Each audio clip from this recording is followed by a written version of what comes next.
My fiance's cousin is problematic, but the whole family keeps defending him. Cut him out. Today, we're looking at cousins that'll make you want to cut out your whole entire ancestry, starting with this one. Trigger warning, brief mention of animal abuse / animal death. This will probably be a long post, but there's a lot of information, and I'd like to not miss anything. I don't remember all of these events clearly, but I will state if it's a blurrier memory or not. Older events are definitely more blurry. First post on Reddit, bear with me. I would really like it from an outside perspective. By the way, this comes from Main Astronaut 1883. And if you want to submit your own stories, go to r/OKStorytime subreddit. So it's sort of a catalog of everything I've noted about this cousin. We'll start from very early into mine and my fiance's relationship. We've been together for 2 years, since May of 2022. And this was July of that year that I met his cousin for the first time, who I will call Travis. Fake name for fiance shall be Matt. All right. I, 27 female, am introverted and am not a huge fan of crowds. But Matt, 30 male, invited me over to his uncle's birthday party, and I agreed to go, thinking it would be a smaller kind of get-together. It definitely wasn't on the small side, but I managed and was introduced to plenty of people. All right. Okay. Little party. Wait, someone said, is Riley taking Angie on a date? I've not seen him preen so much ever. What does preen mean? It's like I can only think of another word, like primp, like kind of get yourself dressed up and like fix, Am I preen right now? It's your hair. Am I max preen? It's no, preen is a verb. Well, she might join. Yeah, so like you make yourself look good. It's Yeah, preening. so she might join maybe. It's a word. It's a term that comes from birds. To preen. I'm max preening right now. Eventually, I was introduced to a lovely lady who I deduced was Travis's fiance at the time, who I will call May. Matt went off, and I remember correctly, to find Travis so we could be introduced.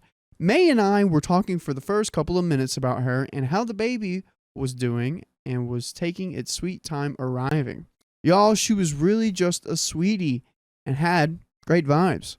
Matt eventually makes it back and introduces his cousin Travis. So Travis and May are fiancés.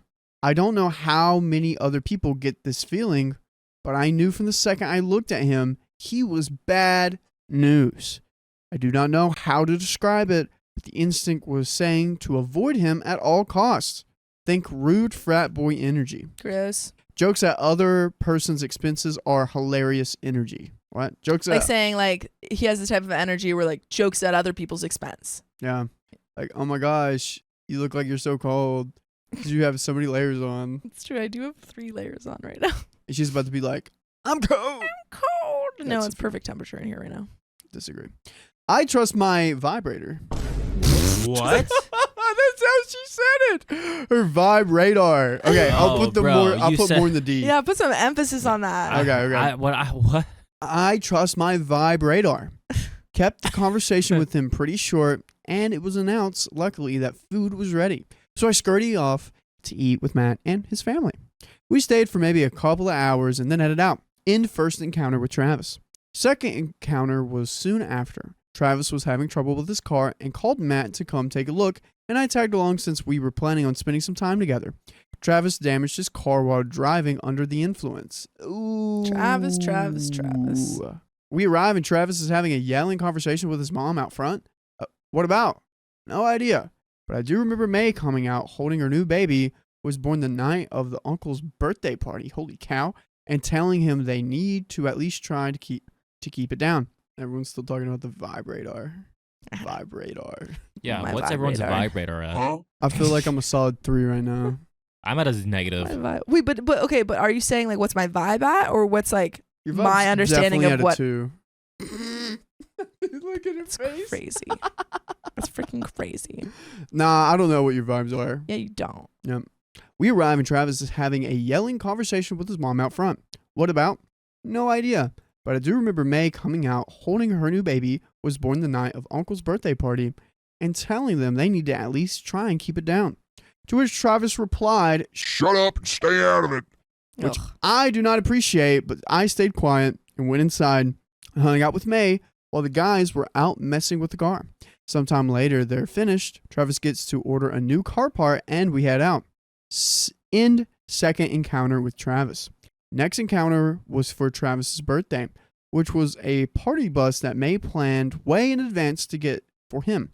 Again, not a big fan of loud crowd stuff, but I liked her and was looking forward to talking to her more. Matt and I make it, and we're the first ones on the bus.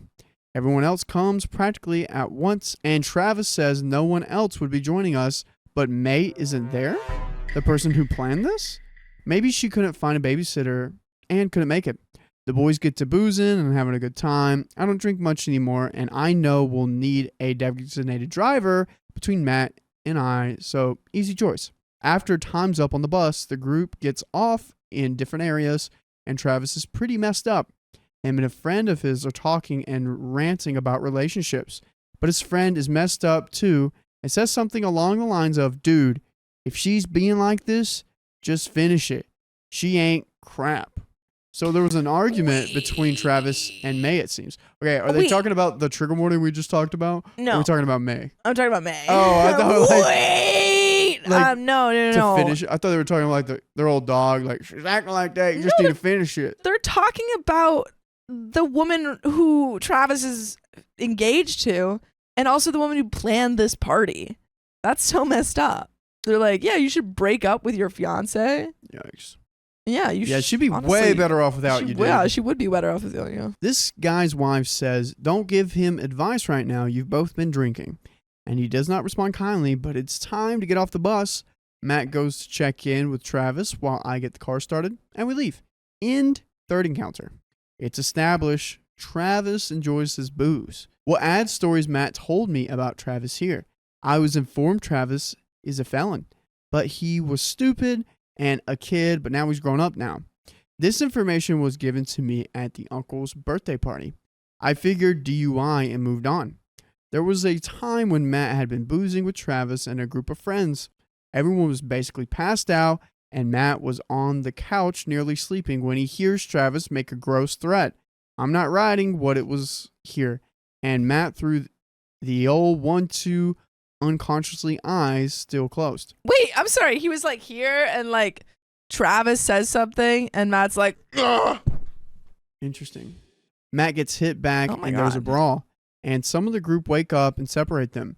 Matt left that encounter with broken ribs, and I'm not sure if they forgave each other. But that's what they did, I guess. Dude, why are you around this person? Whenever guys get in fights, they usually make up right afterwards. It doesn't seem like they made up. Yeah. Seems like they like, I'm sorry. If someone's breaking your ribs, I wouldn't go around them again. Dude, I've seen a lot of times where guys in school get in fights, and then the next day they're best friends. That's crazy to me. People need to raise these boys differently. Testosterone. They're just like, well, because like, Yeah. if you hate someone so much, in a way you love them. I just don't understand. Like, they get so frustrating at you, and you just want to strangle them, and you actually do, and you're That's like, dude, crazy. you know what? Actually, I let my emotions get a hold of me. I love Parents you, man. you guys need to teach boys how to regulate their emotions. Dude, sometimes I please. want to fight my brother. Yeah, I fought my brother a few times. Okay. We're good. I think it's a little bit different than siblings, but still, I hope you're not. I mean, my best strangling your friend, brother. my best friend Rex, I'd probably like punch him in the face a few times. No, But, like, we're good now. What? Don't do that. Don't you ever want to like punch Dakota in the face sometimes? There's a difference between comment. wanting to do that and actually punching someone in the face. If Dakota and Keon got into it, I bet you $100 the next day they'd make up. I'm not disagreeing with that. Okay, you know what I'm Dakota just and I saying do? that you we should actually be we actually fighting. do that, but we just settle it in Smash. We just, Exactly. like, yeah, we don't do it with physical. We do it with Physical yeah. violence is never needed. We do it with our words.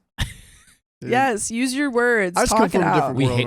right? We hate In my talking each other. world, that's just how it goes. That's crazy. Are you kidding me? If I got into like actual fisticuffs with Dakota, he has length, reach, Yeah, he's much taller. height on me. We got I'm speed. I got speed and I'm stronger, but still. Boom. You're basically. Don't fight.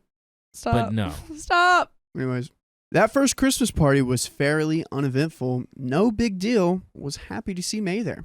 A while later, I'm informed that their wedding was off, and May no longer lived with him. My first question was, what did he do? To my knowledge so far, he just got cold feet. Knowing what I know, I am now glad they're not married. There was a lot of Travis encounters from here on out, but I was informed. Travis and Matt talked on the phone pretty frequently as long as we'd been together.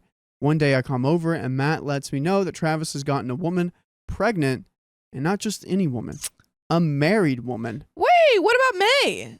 Did that end? Did I Yeah, miss that's that? done. That's done. They broken up. Oh man, I missed that. Yeah. I was thinking about the fighting. Oh man. Dude, this happened to Dakota, and he was like stuck on one point. I'm like, dude, we were past that. We already read Yeah, that. so not just any woman pregnant, a married woman. Travis for sure has gross frat energy. Up until this point, for a while, Travis has bragged about all the women he has been sleeping with, and he makes sure not to use protection. He makes sure not to use protection? This man is gross. Yeah. I know someone that like, oh, you guys are using that? That's crazy. And I'm like, dude, you have to. Wait, what? That's crazy. He knew this woman was married and slept with her anyway. I did not say as much to Matt, but this is when I figured Travis must have cheated on May, and that's why she left. I was pretty pissed and said something like, dumb actions have dumb consequences, and left it at that. That Christmas, I was informed by Matt that Travis would be showing off his new vineyards as a different married woman husband found out they were sleeping together, stormed into his house, caught them in the act, and knocked him out. Ooh, and I just said hopefully he'll learn something, and had a fine Christmas with his family. In March, Matt proposed in a way that I wouldn't suspect he was up to anything, and I was excited, as this is a man that is, in my opinion, a proper man. I really hit the jackpot with him, and I'm very lucky. Past relationships had me thinking decent men don't really exist anymore, and I'm thrilled that he proved me wrong. They do exist, women, everyone. Decent men are out there. Gentlemen are out there. They just aren't at the bars and clubs. They're at work, at home. They're with their mom helping Producing. out. They might be at church. Some of them might be at church. They're the ones that aren't carrying a lot of chairs after church. But yeah, dude, they're just working. You just got to go there. Wait, you gotta go to their jobs? Yeah, creative. What? Dude, okay, if I was at the sawmill and some chick came up and was like, hey, you want to go on a date? I would fall. I would have passed out. So what, you're just working at the sawmill? I don't think you can do that. A How would I girl even can't get come on up to me and How be would I like, get on the sawmill? you just like walk up to where I'm working at on the green chain. You could just walk up there? If you wanted to, yeah, a lot of people do. Dang. Yeah. I mean, if you got close near the saw, I'll be like, hey, yo, you can't be back here. And I'm like, sorry, But I I'm have not to near be the here. saw. If I was on the green chain, Uh-huh. if I was in the debarker, I'd be like, how'd you get up here? But if I'm in the green chain, it's fine. Okay. But it, like the summers I was there working, I'm like, man, if only there was like some girl over Only. here that I could see. Yeah. Dude, just show up at their work. Uh-huh. You see an ass lad, you want to know what they're up to? Boop. Pff, LinkedIn. Go to LinkedIn, see where they work, pull up. The problem is that most people here work from home. Okay, pull up to their address. There are ways to Pull up find to this. their house. The internet has infinite information, everyone. True. So we let everyone know about the engagement. We went around to the families, and we had a fantastic day. We were excited for the future of us. I unfortunately believe in some superstition stuff, including the whole bad things happen in threes theory. This was our positive time for the next round of the three bads. This would be the first domino fall after? ? About 2 weeks later was the incident. Matt had a job in another town, conveniently Travis's town. So we asked if he could stay over there while he gets the job done instead of commuting 30 minutes / an hour round trip or getting a hotel. Travis agreed, with the condition that they would help each other on their jobs. Matt would help Travis with his, Travis would help with Matt's. Sounded like a good deal, right? No. Why are they still like associating with Travis? Family. I mean, I don't know. If I had a crazy family member, I would like maybe see them at, events, but I wouldn't hang out with them or do anything with them. Yeah, I had to slowly realize this. I have some Yeah. like crazier family members. You could just it took not a little talk bit. to them. Well, I didn't know. I was young. I was like, Yeah, no, I but know. like I have good memories with them. And then I'm Yeah. like, they're not cool anymore. Dude, I haven't talked to one of my cousins in like 3 years. Dang. Phone goes both ways. You know what I'm saying, guys? Okay. You want to talk about it? Not really, no. Me neither. Okay. Just kidding. I'm just kidding. But at this point, I generally didn't like Travis. But I wasn't about to unalive the idea that Matt had, that it would all work out perfectly. It did for a couple of days, And on this day, I had a serious gut feeling that I should drive the 30 minutes to town the job was in and treat Matt and Travis to lunch. I could go in early to the second job and head out there, no problem. But I didn't do it. I figured I'd treat them to dinner instead, so I wasn't rushing after my first job. I get a call about 6:30 p.m. from Matt saying he got into a fight with Travis. He wasn't making much sense, his words were mixing up, and I was genuinely worried. All he can really get out is he fought with Travis and Travis's employee, and he's messed up. His mom texts me and asks where Matt is and tell Matt that his mom is asking about him. So he says he'll call her since he's on her way over. We hang up. I remember keeping my eyes on my phone for any updates, but there weren't any for a long time. Just his mom messaging me that she has to see for herself and check on her son, and it will be okay, and she's so sorry, and her nephew is a mess. 2 hours later, I get a text from Matt that his parents are driving him back to town, and he has a concussion. Oh my God. He mentions Travis talked to his mom and told her that Matt had been making fun of him and insulting his work on the job all day. I don't freaking buy that. Obvious lie. I tell him to go to the hospital to get checked out, but he says no.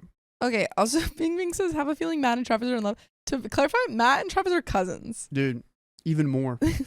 These more are of a theory. cousins, to be clear. Could happen. Hopefully not. That would be... Hey, if you read the story I read last night, it could happen. I don't know what story you guys read. That wasn't my We fault. don't speak of that. We don't speak of it. I texted that I wanted him to report the incident, which he says no to. He doesn't want this to be a big deal. It'll work out itself. I will add here that Matt is definitely a people pleaser. He will drop everything he's doing to help someone else, no matter how big of an a-hole he digs himself to do it. I relent for the time being, and he says he'd be at his parents' place, so I say I'd take care of the dogs for him again. He said he's completely done with his cousin. Woohoo! I get a text later that he's curled up with the dogs, but not at his parents, but his, and he'll be fine. I say fine, but he needs to sleep straight, not curled up, and I'll be there before work and check in on him. The next day I head over to check in on him.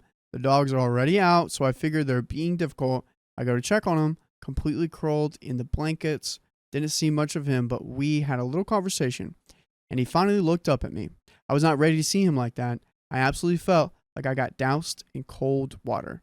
His face is swollen, black eye, other eye is not great either. Both eyes are red. I was livid. I actually started shaking. I told him I'd be back after work and he needs to get back to sleep. Back after work, I get a good look at all of him. Bruises all over his ribs. He's struggling breathing. Obvious wheeze. He still refuses to report it. He somehow blames himself for the altercation and how he should have kept his cool and not fallen for Travis's baits. I asked what happened now that he's more coherent. So here's what happened. Uh-oh. Travis was drinking on the job with his employee while Matt was doing the work, which is why at the time he sent me a text. I understand why Matt has to charge so much. He's a slacker. To which I respond with a nice sarcastic, no way. They're leaving that town with Travis in the passenger seat and his employee in the back of Matt's car when it happens.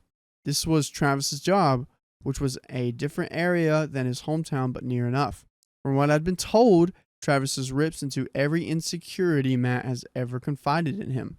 Everything. Matt gave me no specifics on what all was said, just that Travis wouldn't let up. I'm not sure what was the breaking point, but I do know that I was mentioned in the digging. At some point, Travis said something to the effect of, she doesn't actually love you, right? Matt stops the car and tells Travis to get out, which he refuses to do. Matt gets out, walks to the passenger side of the door, and tells him to get out again. And again, he refuses. Matt grabs Travis and goes to remove him from the car. Travis swings and the scuffle starts. Matt has the upper hand until the employee tackles him and puts him in a chokehold, and Matt passes out while Travis is punting at him, head and ribs exposed. Oh my God. He eventually comes to and defeatedly drives them back to Travis's hometown, and they separated. Dude. Stop. Why would you ever go? What? Why would you ever be around this person? Dude, He better press charges against him. Yikes. Oh my The God. fights I was talking about earlier, they usually get like 1 or 2 hits in, and then they're good the next this day. is insane. This dude, This is UFC like fighting, Yeah. 2v1. This is the second time this has happened too. Dude. I mean, that we know of. There might have been way more. Like, why would you continue to be around someone? Do you really need that job that Send you much? to the hospital. And Travis is just a bully, man. You don't need this. Yeah, this is terrible. Matt keeps saying that he shouldn't have let Travis get to him, that he'd known better, and that was just Travis. And I really tried to hit him with some logic, but this man is so stubborn. This happened the Friday before a holiday, and we were going to see his family, and I said we shouldn't go, and if his family supported Matt at all, they can understand why he wouldn't want to be around Travis. He said he had to go even if Travis was there, because if he didn't show up, Travis wins. The only way I got to even remotely think about what he was saying was to hypothetically role reverse this. That if Travis has done this to me, would Matt honestly support me being anywhere near the person that hurt me? To which he replied no. And I asked if he would want me to report it. He said yes, but somehow it's different for him. This is so frustrating. I think as the partner, OP is just like watching her partner put himself in danger over and over again. And he just can't seem to get it through his head that just because this man is family doesn't mean he should be around him. Mm-hmm. Oh, man.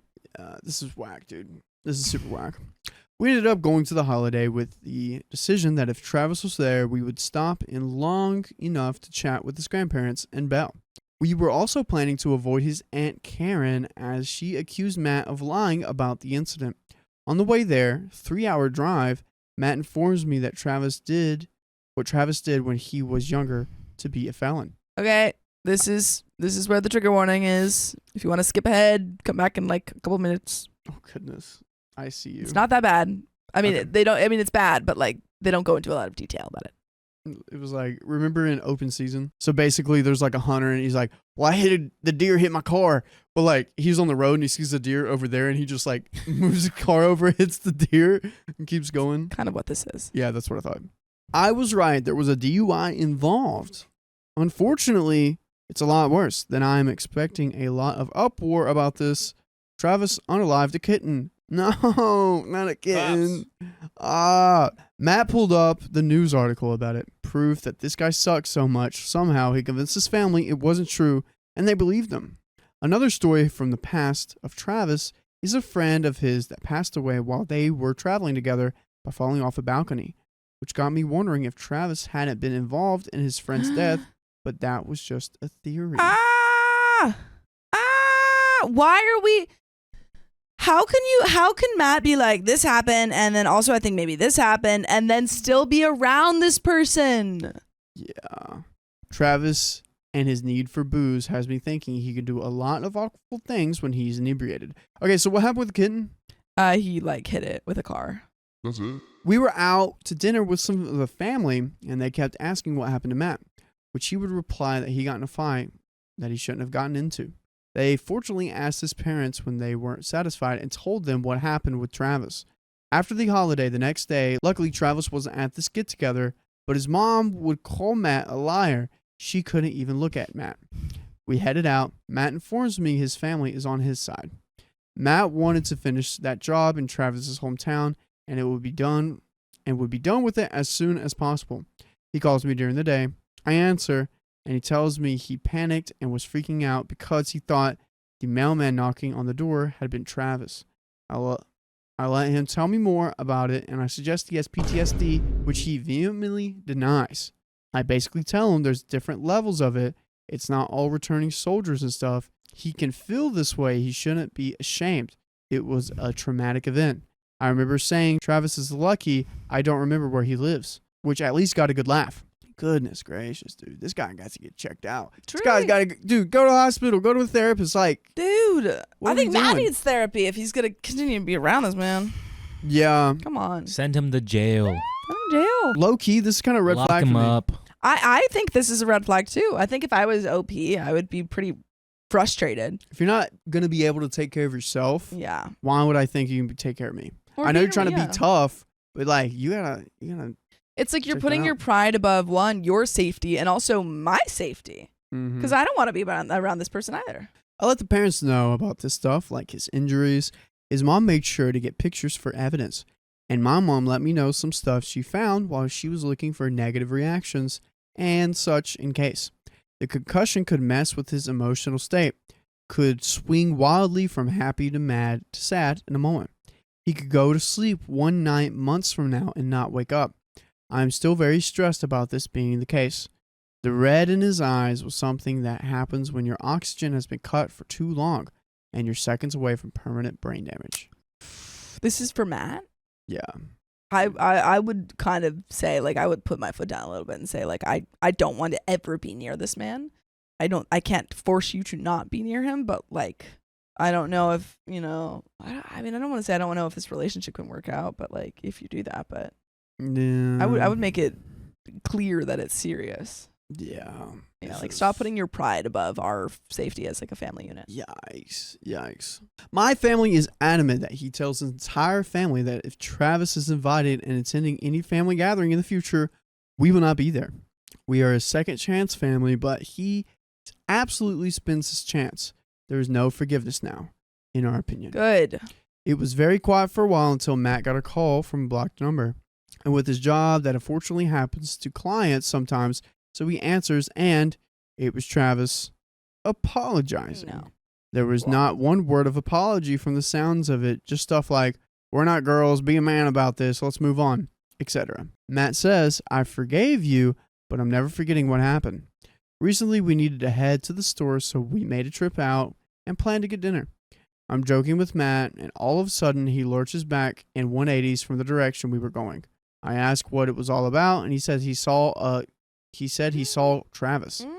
This was his reaction catching a glimpse of his cousin. What is going to happen at Christmas? We finish up at the store and head to get our dinner. We sit down, and I bring up his reaction. He says he doesn't want to talk about it. I bring up what I always bring up. No matter how many times I brought it up, just stopping by the grandparents and telling them we will not attend any functions Travis is in. He says he can't do that. No matter how many times I tell him I'm not happy about his family being a bunch of enablers. Nothing. Just tell him why we're not there. If I don't show up, he wins." That's such a stupid mindset. Yeah. He's winning because you're thinking about him. Yeah. Because you're allowing him to be in your life and you're not doing anything to stand up for yourself. That's why he's winning. Yeah, dude, you are enabling this. If you just left, if you took yourself out of the situation, that would be you winning. This is ridiculous. I would be so frustrated as OP.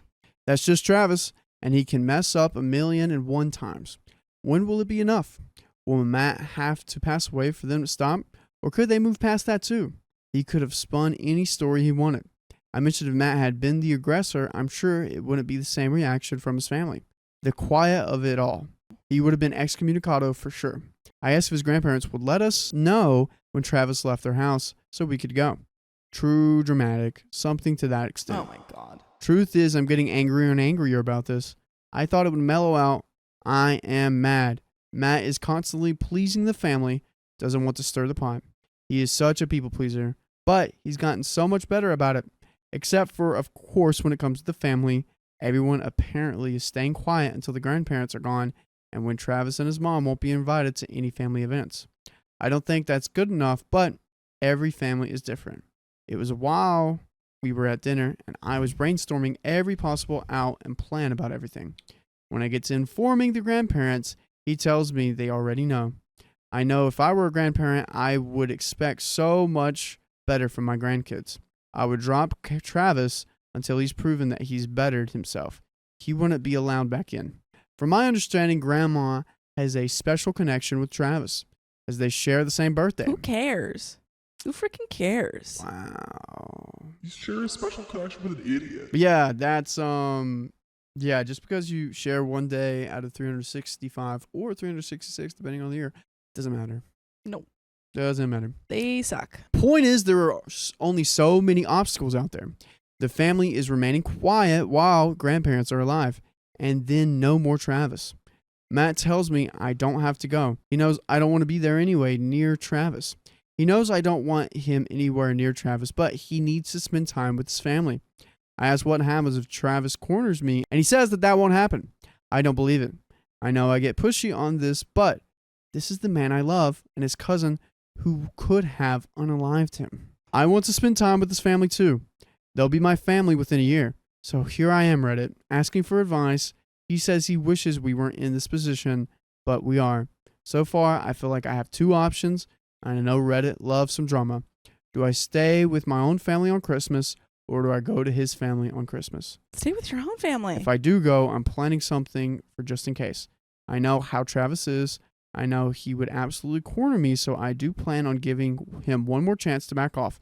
And if he doesn't, I will be tearing him a new one loudly, well within earshot of everyone. Dude. I think your options should be, should I stay with Matt or not? Yeah. Matt, what are you doing? I honestly think that you should. I mean, if you do decide to stay with Matt, then you absolutely should go visit your family for Christmas. Why would you? I would not want to be around a family, one, where Travis is there, or two, a family that allows this to happen and is not encouraging, but is just kind of letting Travis get away with his terrible behavior. One, he should be in like jail for this. Oh yeah. But they let him get away with it. And now Matt's letting him get away with it because he's been kind of trained to shut up and not voice his concerns or his, the problems that he's having with Travis. Don't go to the Christmas. Don't go to Christmas. Go to Stay with Christmas. your family. Yeah, just say, hey, I'm going to my family for Christmas. Be like, yo, Matt, what's up? Well, we might need to think this through. Yeah, I think he needs to. I think at the very least, you don't necessarily have to end the freaking engagement, but I do think it should be postponed until he can go to therapy for this, because this is not good. Therapy. Not a good start. I think some anger management. I guess I feel like Absolutely. Oh yeah. Like that. I feel like that stems there too. Yeah. Because it feels like it goes 0 to 100 really quick. Yeah, like for no reason. Absolutely. I mean, Travis is clearly a problem. He's clearly, riling up Matt and saying these things that are probably very awful. Riling up. But Matt twice has been the first to throw the punch. Yeah. So, he was the first time. The second one, it seems like there was I don't know, Travis might have been, but still. I feel like it's like goofing around, and then it just gets too out of hand. It gets too out of hand. Where it's like, what just happened? He's throwing punches. Both of them are clearly used to solving things with their fists, and I would not want to get married to someone who was like that. Yeah. And again, this is clearly more 90% Travis is in the fault here for all of those fights, but still, Yikes. I think it would do something to take a look at. Oh, absolutely. I know I'm taking a risk with tearing him a new one, but I'm at that enough is enough stage. I'm sure everyone would know who was responsible should something happen to Matt, myself, or our animals or property. Advice is very much appreciated. Any other options are very welcomed. I've excluded plenty of other Travis's moments, but there's plenty of ammunition of his character here. This dragged on so much longer than I thought it would, and I'm sorry about that. If I got rambly, I apologize. I've been typing this up for days, and I need advice very soon. I did inform Matt that I would be posting this to Reddit. I do hope that any comments we get will get through to him more than his protective fiancé seems to be. We got an update. Yeah, hopefully this will turn him around. Yeah, you need to have a solid conversation with Matt. Yeah. And I think that's where you're at, because I would be this is annoying. Yeah. Ming Ming says Matt is the one in the story who left her wife as a dog is attacking them. Remember that story? Wait, what? Is that true? Or are you saying that they're just like that guy? Yeah, she's Maybe like, that's- yeah. I think it was an old story. Yeah, I Yeah. remember the story you're talking about. No. Kimberly Fence says, I've known a good amount of people that get violent, especially after drinking, and there's always a vibe shift. You learn to click when it arrives, at least in a group. Yeah, Yeah. like the great Samuel Donner said one time on a drunk plane, while he was drunk on a plane, I feel like the closest you can get to yourself is when you're wasted. But we got an update. We got a freaking update. Matt and I will have a solid talk tonight. I should not have budged from my original stance. Update 2. This is Matt. Whoa, we got Matt's perspective. I have to lead off with the questioning of my integrity. I'm not a coward. I am not advising the issue, nor am I trying to force the amazing woman who I love into a situation she does not want to be in. I would defend her to my passing away breath. It is not a matter of backing down to another family. It is compassion for my grandparents. My family is close, and my grandparents are the glue that holds us all together. I'm torn by the fact that I am, in a sense, being asked to give up what could be my last time with them to avoid Travis. I have decided that I can't avoid him my entire life, and I still have a relationship with the ones I care about. Christmas is our biggest get-together. I don't like it any more than my fiancé does, but I will not be a coward. I am not scared of him. I have told... yeah, dude, come on. I will not be a coward. You are being a coward. I'm sorry. I mean, like this notion that forcing yourself to be around people who have actively hurt you and those around you is you being brave is so frustrating and so like macho man attitude. Yeah, you called it. I was gonna say Yeah. it's very macho. It's like, oh, attitude. I'm not a coward. I'm a man's man. It's like, no, if you wanted to have a relation, one, you could have called out a report against him for him hitting you. You could have done that, and that would have not, done anything to this relationship. Two, if you want to see your grandparents, go see them on your own time. You don't have to see them at a party. Yeah, You it can is have a a 3-hour relationship drive, with them. though. Absolutely, and it would probably be better to go see them, Outside of spend a Christmas. weekend, do something with them. It doesn't have to be you hanging around Travis and people that are letting this happen. Yeah. Also, like, Matt, let's put in perspective. If they would have held you in a like chokehold for more, like 10 more seconds more, you wouldn't be here, man. Passed away. You wouldn't be here. You had two people ganging up Come on on. you, and nobody in your family is defending you. Yeah, and you're like, it's fine. Travis will be Travis. You're just it is what it is. Yeah, kind of thing. Where it's like that's not such a messed up. it, man. That's not it. Putting yourself in a dangerous position is not being brave. Yeah. I've told OP it is her decision to join me or not. I understand and will back her decision 100%. I have been in yelling matches with my parents over this. I had informed them that she doesn't want to be there, and my mother, whose side of the family this is, became very upset. After all the arguing, we came to the point that her not attending robs her and the family of getting to know each other, obviously excluding the problems. All I have done is bring this to her attention, which is all I told my family I would do. I will not force her to do anything she does not want to do. As for her safety, I would have never let her out of my sight. Although my relatives have already stated that they will be keeping a watchful eye. They are very capable of putting Travis in his place if need to be. My grandfather has been dealing with the beginnings of Alzheimer's. And- Alzheimer's. That's what he said. Did I say it wrong? I know. I think you said it right. Chat, did I say it wrong? Alzheimer's. How we say it? How we say this? Heimer. No, I'm- Heimer. Like Heimer. Just say Alzheimer's. Alzheimer. Alzheimer. Alzheimer. Alzheimer. Is That it is either. Alzheimer's? Alzheimer's. Alzheimer's. Alzheimer's. Alzheimer. I'm confused now. As it is the only reason I have done things the way I have. I will not make what could be his last memories about me and my feelings instead of my love for him. Dude, I'm just thinking about my grandpa, and if this happened between me and my cousin, which a version of this low-key kind of did happen. A very, 10 years younger, mild version. And my grandpa was like, yeah, they probably shouldn't be doing that. And then over years, it got better, and it was fine. But, dude, just oh my gosh. As for Travis and my relationship, we are done. He is nothing to me. I have made a decision recently after having the time to think clearly about the events of that day.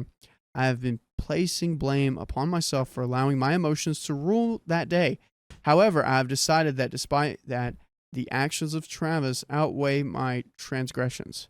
He showed me that day that he doesn't care about me or anyone for that matter. The person I thought I knew isn't him. I was under the impression that he looked up to me from his own words and that I could be a good example in his life. It wasn't a matter of not caring about his wrongdoings. I've called him out several times. He has hidden his true nature for years. It is only recently that I've truly seen behind the curtain. He has been very convincing about things, like that he wasn't the one who unalived the kittens, that he took the blame for someone else. As for the kid who passed away, nobody that was there will speak a word of what happened that night, except that he slipped and fell, and that it's only rumors if Travis was to blame. Dude, this is what we got to do here. We have to get some interrogator, some mind mentalist, kung fu specialist to talk to Travis and everyone that was there that night. Because this is what TV shows and movies are made of. Yeah. And ask what happened that night and get the truth. I Not think the kittens. the No, kittens? the guy that oh fell. yeah, the guy that fell. Get him locked up I for forgot about sure. that. I also think I don't know if I fully believe that Travis just kind of recently became this person, because Opie said literally upon first meeting him She got a that bad vibe. she was like, yeah, bad vibes. No, I mean, he became a bad person, I think, that night whenever he was, or as a kid. Like, it's always been something. Yeah. It's always been something. And it's always been that family that's not been, like, giving Travis the right amount of attention that he should have. Well, this is Don't forget the vibe radar that he has. exactly. I will admit, it has crossed my mind in the past, but I believe in innocent until proven guilty. I definitely believe he would be capable, but that is all I can do. Dude. A lot of the stuff I have only learned myself more recently. I had no knowledge of much of it. It wasn't that I didn't care. It was that I was fooled into thinking he was listening and changing. All that being said, I had forgiven him for our first brawl. I chalked it up to wasted in stupidity. This has burned that bridge. None of this is meant as excuses for him, just reasons as to why I was so blind to his true nature. Looking back with clear eyes, I see all the lies and manipulation. I was naive not to see it stacking up the way it was before. As for the fight and my ability to defend OP, I was blindsided and choked out by his lackey before either of us got a second swing in. I never even had the chance to defend myself. I'm perfectly capable of holding my own in a fight. Even if I couldn't, you can bet that if I came to defending her to my last breath, I would fall on that sword willingly 1,000 times over. But she does. That's not the point not here, the dude. point. That's not She the point doesn't here. want you to pass away. She wants you to take yourself out of that situation so that you have a relationship with her alive. Nah, babe, you'll remember how brave I was for that That's- stupid fight I did. Oh, that's such a frustrating being like, yeah, I would pass away for you. Like, no, I want you alive. Yep. It's about honor. It's Oh, it's such a stupid. stupid mindset. Yikes. Stupid. I might have been choked out, but I can tell you this. My last memory was me still trying to fight them off. Long story short, I'm not the sniveling weasel some of you have made me out to be. I'm letting OP make her own grown-up decisions, so am I. It is not an ideal situation, but whatever her decision is, she is allowed to do that. I have told her I will not make her do anything she does not want to do, and that I will back her. She has informed me that she will not be there if he is, and I back that. I won't lie, I did not know what to say at the moment because I'm not looking forward to dealing with the family side of things, but I am going to honor her wishes. As for me, I do not know whether I will be attending or not at all. That is all I have in Update 3. Let's get into it. OP giving what I assume is a final update. Originally, I was planning on responding to a lot of the comments, but I find that it's the polite thing to do, and I don't really need to do that. There seemed to be a lot of missing the mark comments, and I had been planning on adding /context editing to clear up what seemed to be the confusion, which, fair, I still could do, but we're deciding to move on. Matt and I had a nice long adult conversation a couple of nights ago. I informed him Reddit's comments were harsh, but not to what extent he read the comments after I left for the night. Neither of us is very satisfied with what we found, but hey, whatever. At the very least, I can thank the responses for being so incorrect that we had our grown-up talk. It is a very serious issue, and everyone handles things in their own ways. My family prefers to simply cut contact and be done. His, not so much. Not yet, anyway. I'm not leaving, Matt. Go ahead and hit me with the sinking ship fallacy, but I know you're wrong. Basically, like going down with the ship. Yeah. I will be attending Christmas with his family. Cue the responses of OP, you're stupid, blah, blah, blah. I don't care. Like I said, we had an adult conversation, and I need to be there to watch the hope in Travis's eye fade when he realizes he's not manipulating anyone anymore. No one at that Christmas party will be warm, welcoming, nor to converse with him. He has not only gone too far, but he's the middle of the ocean with only a life preserver, and he only has himself to blame. By the way, we will blame you if you don't go to your favorite podcast platform right now, search up OK Storytime, and see stories just like this one. Just go there, and the blame will not be put on you. It's true. Yikes! Oh, this is What So happened? frustrating. Like, what are you talking about? You're What like, happened? oh, everyone's gonna hate on him. Then why is he coming to this party? Yeah, dude. Why was he invited still? He's a snake.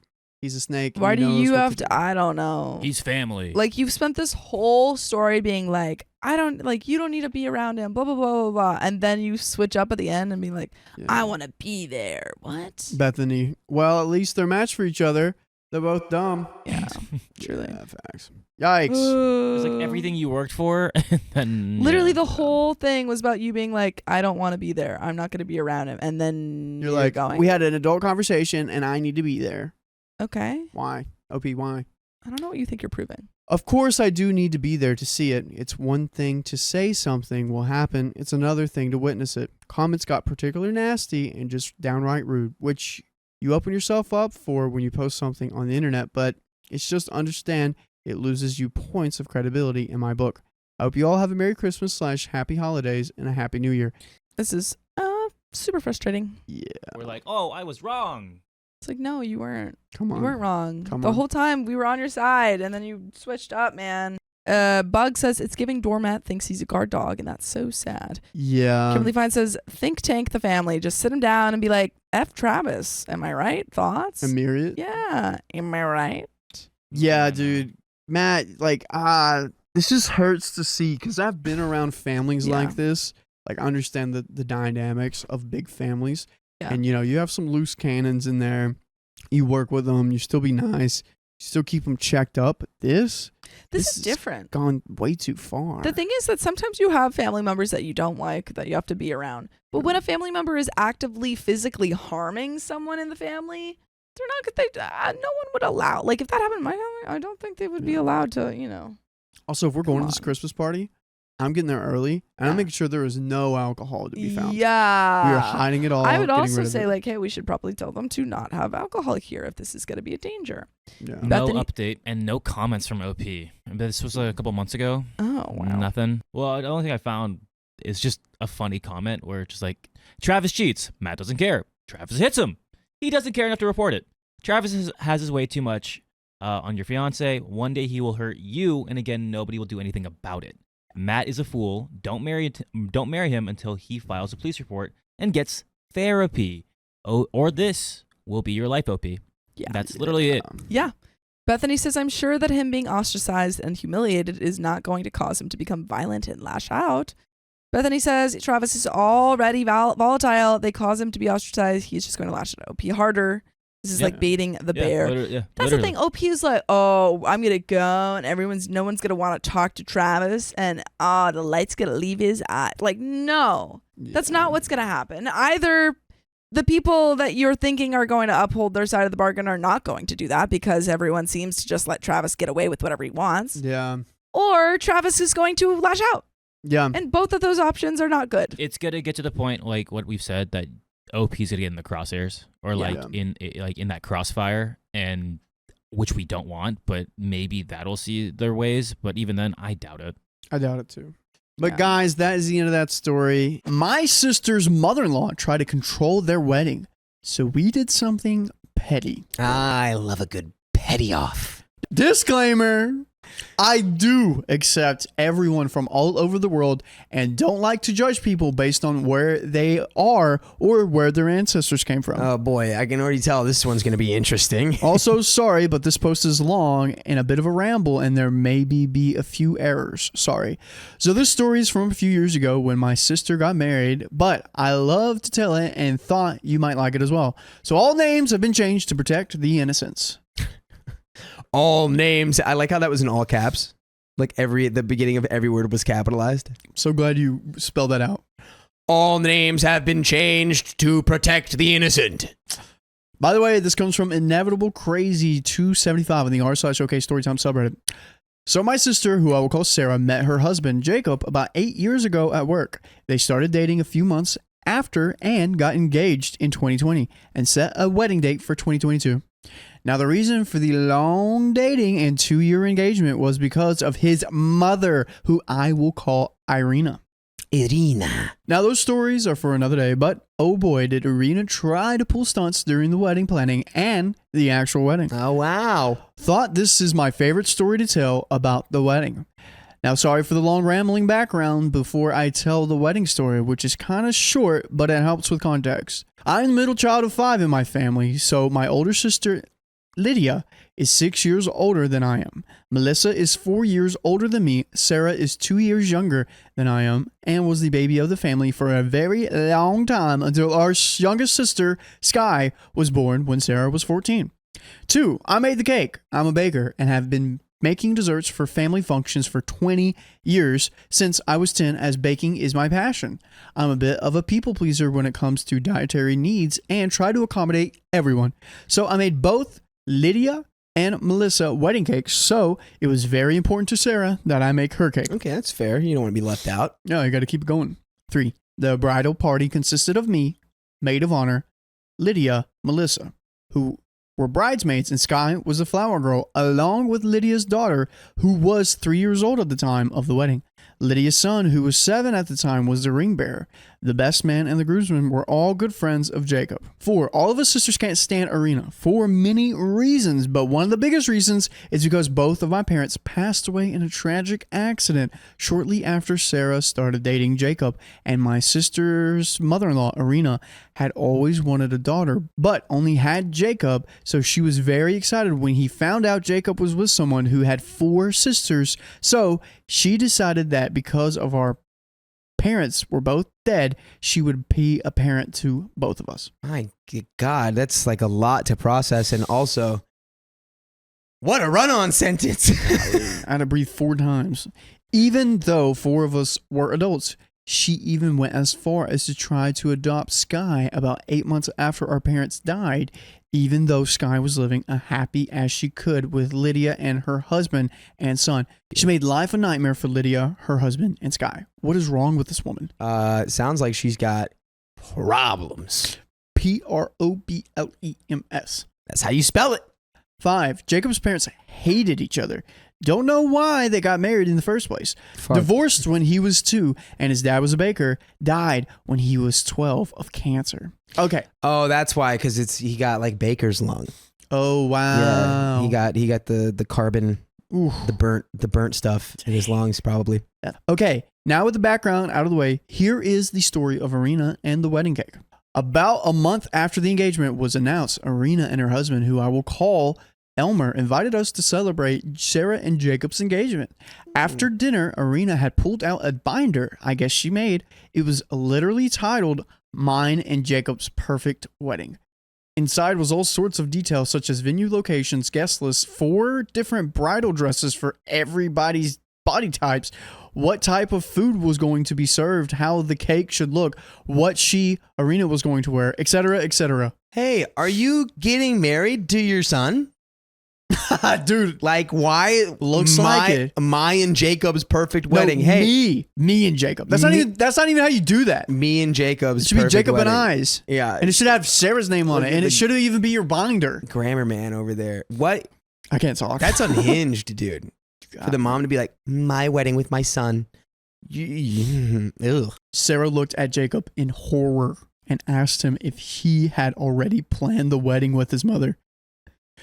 Yeah, you can't. No, you got to be like, no. You got to throw that binder in the trash. Jacob denied knowing anything about this, turned to his mother in horror, and told her in no uncertain terms if she tried to give her opinions. Arena just said, well, this is going to give me some ideas for the cake since she's doing it. I simply replied coolly that I only take the bride and groom's opinions. Boom, because it's their wedding, you goofy. What are you doing? Flash forward a year. Sarah, Jacob, and I sat down at her place to discuss wedding desserts. We talked for a while about what treats they wanted after some back and forth because they just wanted simple desserts, so as not to add much onto already my long to-do list for the wedding, they finally decided to go for a dessert bar of mini brownies, mini lemon shortbread tarts, and mini chocolate chip cookies along with some fruit so everyone could sample a little bit of everything before we started talking about the cake. Yeah, they're like, we want to make sure that you don't have too much to do, so make 4 different desserts, please, and make it enough for the entire wedding party. Thanks. No, they're not the bad guy. Leave them out of this. No, okay, they're not the bad guy. Okay. Sorry. It's just Kind of, whatever. Sarah and James wanted a showstopper 3-tiered all-white cake with 2 fake tiers at the top to be real for just them to eat and no fondant anywhere on the cake. The flavor was to be vanilla with vanilla butter because they want to enjoy all of the other desserts. They also wanted 3 flavors of cupcakes around them for guests to eat. As we were getting ready to talk cake flavors, Arena walked into the apartment uninvited and just sat down and gave me a list of all the desserts she had already told her list of guests. 6 flavors of macaroons, 4 kinds of chocolate truffles, brownies, blondes, an ice cream bar with 5 different kinds of homemade ice creams. Oh my God. This is not your wedding, woman. Yeah, me and Jacob's wedding. Come on. Sorry. Did you not read the binder, dude? I didn't respect the binder. That's my bad. That's my bad. Jacob, being done with his mother's games, told Arena that I am the maid of honor and I will be doing a few things and her opinions aren't welcome, then tried to drag her out of the apartment. Unfortunately, she saw that sketch I did for the cake and screamed that I stole her idea for the cake and now I had to let her design it. Hey, shut up! Jacob eventually got his mother down to her car and all was quiet, right? Wrong. See, later that week, Linda, Melissa, Sarah, Sky, and I met up for our monthly sister dinner / activity. It's the one time a month we all set aside. Significant others, kids, Linda's, work friends, and to-do lists just to spend an evening together. We've been doing this since our parents passed away, and it's so special to us. So, we get to the restaurant we always go to and order our dinners. While waiting for our dinners, Arena walks in and pulls up a chair beside me and tries to tell me, since I copied her idea, I have to let her design the cake. I have to. You have to let me design it now. What do you mean copy her idea? It's like... I already did most of it. Let me do the rest of it. You think you're now. the first person to come up with a multi-tiered wedding cake? You idiot. She is. Have you not read the binder? No, she is. I'm sorry. I didn't read the binder. Stop it. You're making me feel bad about just read the freaking binder, dude. She hands me this god-awful drawing that I'm pretty sure looks like a toddler drew with it, with notes telling me that it was to be a rich chocolate cake flavor with lemon curd filling covered in white ganache and white fondant. What? Chocolate cake with lemon curd filling. You're like, I have to design the cake and I want to design the worst possible cake, chocolate lemon. I told her I was not discussing any details of the cake with her and to leave before I drag her butt outside. She threw a tantrum, calling me a plagiarizer and screamed at me. She caused so much of a scene that the cops were called and she was trespassed from the restaurant. Oh my gosh. She cried plagiarism over cake designs. Like what? Like it was a high school home ec class? Yeah. She's like, you copied my final project. Teacher, she plagiarized. After dinner, we went mini golfing and we started discussing the wedding when Sky got a big grin on her face and asked if I could incorporate the Dutch flag into the cake. Okay. See, a detail I forgot to mention is Jacob's dad was Dutch. Arena, however, is not, and because of her hatred for her ex-husband, she hates all things Dutch. I thought about it for a moment when an idea came to me, and I told Sarah about it, and she said do it. See, my idea was to make the tier they cut into look like the Dutch flag. From the outside, it looks all white until they cut into it. Flash forward to the wedding and reception. Everything went as bumpy as you would expect, with Arena as your soon-to-be mother-in-law. Until the cake cutting, when Jacob and Sarah cut the cake and pulled out a slice, and he started tearing up at the sight of the Dutch flag in the cake. He then spun the cake around so everyone could see it. As he was saying a few words thanking his bride for including his father in such a small but meaningful way, he was cut off by a high-pitched shriek. Arena, who was seated at a table just a few feet to the right of the cake, started screaming incoherently and running towards us before picking up the cake and throwing it towards me, who was sitting at the head of the table on the left-hand side of the cake. Hilariously, she missed, and the cake fell on the floor. Soon, we could finally understand what she was saying. She was screaming about how dare we represent the Netherlands when their country of ancestry wasn't represented. She screamed that we should have placed Russia's flag in the cake to honor her as the only living parent of the couple. At that point, everyone and everything went silent. See, she's only 1/16 of Russian. Oh my God. This woman is fictitious. She's got to be. No one is this awful of a person. Like, if this wasn't a wedding, it would still be bad. But the fact that it's your own son's wedding that you're doing this at, get a grip. While my sister and I are 1/4 Ukrainian. Oh, God. Well, I'm sure that there's no tensions about that, I'm sure. Our late mother's grandparents were all born and raised in Ukraine and immigrated to this country at varying ages. And hopefully you can immigrate to see us live every weekday at 3 p.m. PST. Just tap our profile and join us on YouTube, Facebook, and Twitch. That's right. Well, I would certainly not want the mother-in-law around. Yeah, no. Moving forward. No. Yeah, no, she has shown her true colors, her true flag colors. You know, I mean, I understand not liking your, ex-husband, but maybe like put it aside for one moment at your son's wedding. Hello. That's crazy, girl. That was the final straw. He had security drag her out, and that was the last time he spoke with his mother. Wow. Now, 2 years later, she tried to reach out, but Jacob remained firm in avoiding her. They moved to the other side of the country and are very happy and have a wonderful childless elderly next door neighbors who dote on their baby. That's the story. I can tell more stories about Arena in the next few years. I had to put up with her.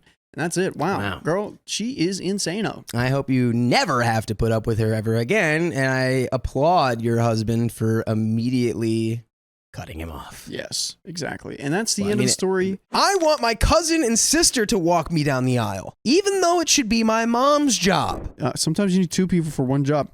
2 people, 1 job. Anyway, for simplicity, everyone's fake names will be as follows. Come on. Dude, that's a lot. Come on, do it. Just do it. Just do it. Just do it. I'm not even going to read these. We're just going to... You can read them. Okay, fine. Set the stage. I'm going to set the stage.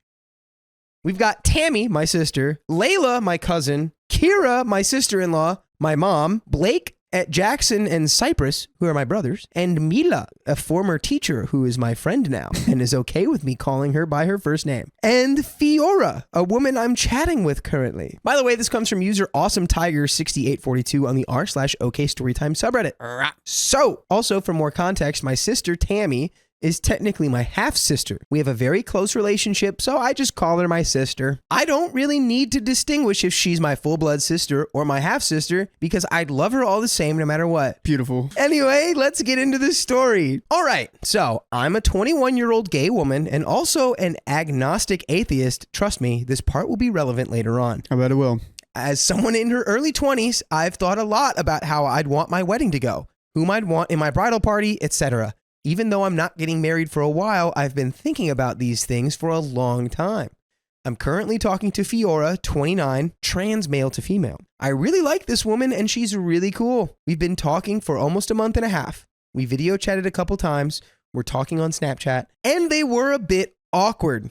We click really well. We were going to meet on April 12th, but had to cancel because we had issues with rides. I'll be honest and say that while Fiora being trans and having started her transition isn't a problem for me, I know it'll be a problem for my family. My family is transphobic and thinks that people who are trans are lying about their gender identity, especially my mom's side of the family. I know Blake, 24 male, will be the first to jump on the fact that she wasn't born a female and delegitimize the relationship when he meets her if she and I do decide we want to date after we're able to meet in person for the first time. We haven't even met this person in person yet. Yeah. Why are you even talking about her meeting your family? Yeah. You've never met, you haven't met her. I don't blame him. Sometimes, dude, whenever I first met Angie, I'm like, dude, I'm going to take her to my family. Hopefully she's okay with that. But did you meet her yet in person? Oh, yeah, I met her. So that's the differentiating mark. But like the mark second right there. after I met her, I was like, dude. Yeah, but you've met her. Yeah, but even that, I would be even more if I understanding didn't, even of. if I saw her across the street and was like, whoa, I'd still think those things. Like, how am I going to take her back to the... Oh, shucks. That was cute as heck. Look at this guy being cute over here. My mom's side of the family is very Catholic because that's how they were raised. They always talk about how gay marriage shouldn't be allowed in church because of the whole love the sinner, not the sin BS. As a gay woman, I want to speak up and say something every time this happens, but I just hold my tongue and keep my head down because I'm not trying to out myself to them. Oh, they don't know. Ooh. They don't know. Also, being an agnostic atheist makes me want to challenge them on their beliefs. But I don't do this either because I don't want them or my mom to know that I don't believe in religion. So they just don't know anything about this person. OP's family knows nothing. Blake was never supportive of my journey to better understanding myself. Kira, 21 female, also hasn't really been supportive of me either. I didn't exactly come out to them when I was ready. And when I did, they just interrogated me and belittled me. She and I were 20 at the time. I told my oldest brother, Jackson, 30 male, over text that I'm gay. I don't think he quite understood what I meant when I told him this. He had some misplaced concerns about me being gay, I guess, but that response wasn't as bad as Blake and Kira's response. He was 29 when I came out to him, and my older brother, Cypress, 28 male, doesn't know I'm gay yet. I want to tell him, but I have my reservations given Blake and Kira's reaction. I told my sister, Tammy, 56 female, and cousin Layla, 30-ish female, 5 months apart from each other. Both had perfect reactions to me coming out to them. Layla is and has been married to her wife for 7 years, so needless to say, she was extremely happy when I came out to her in October of 2023. Bro, no kidding. The gay woman married to her wife was happy you came out? That's crazy. That is crazy. There's a lot of detail in this story. Given what I've heard, it makes sense that most of your family doesn't know that you're gay because they don't sound like they would be very chill about that. Chill about all that. I told Tammy 5 months later, and she was also very happy that I trusted her enough to tell her that I'm gay. She's accepting and supportive. Last May was when I came out to Mila, 32 female, and my mom, 61 female. Mila is very accepting of me. My mom said she was supportive, but I've never truly felt like she is. I love my mom, however. She's said a lot of things in the past that make me think she wouldn't want me to marry a woman. To add a little more context to my and Blake's relationship, I looked up to him when we were kids, but now I can't look up to him anymore. The brother I knew as a kid just isn't recognizable anymore. Now he's just so hateful and hostile towards me because I'm gay. Kira and I used to be best friends, but now we're just in-laws to me. I can't see her as my best friend anymore, and there's a whole backstory to that. Maybe I can write a post about that some other time. Yeah, please do. Now, to the part where I'm wondering if I'd be the bad apple. I've thought about who I'd want to be an active part of my wedding when I got married. I want Tammy and Layla to walk me down the aisle because I'm very close to both of them. I'm close with my mom, but I don't know if I'd want her to be the one to walk me down the aisle. Mila and I are close friends, and I see her as a second sister, and I'd love her to be my maid of honor. I'd also have some of my friends I graduated with and a few of my other cousins as my bridesmaids. I don't want my mom to be an active part of the wedding, but I'd still invite her to my wedding. I want her to be a guest instead of the one walking me down the aisle. Also, by extension, I don't want to invite Blake and Kira to my future wedding for the obvious reasons. I especially don't want to invite Blake because he's threatened me with violence in the past if I don't marry a man. Yeah, hey, go ahead and don't invite the dude who's going to threaten you with violence to your wedding. But technically, they were. What do you mean? They were a man. Blake? Blake said if you don't marry a man, it's like, technically they were.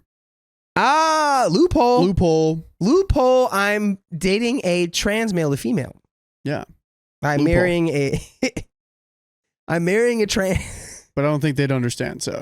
That would just make them explode. make it worse. And we're going to threaten you with violence unless you join us live on YouTube every week. Just tap our freaking profile. At 3 p.m. PST every weekday. Just tap it. Yeah, no, definitely don't have that guy come to your wedding. Don't come. And I He's honestly... a piece of crap.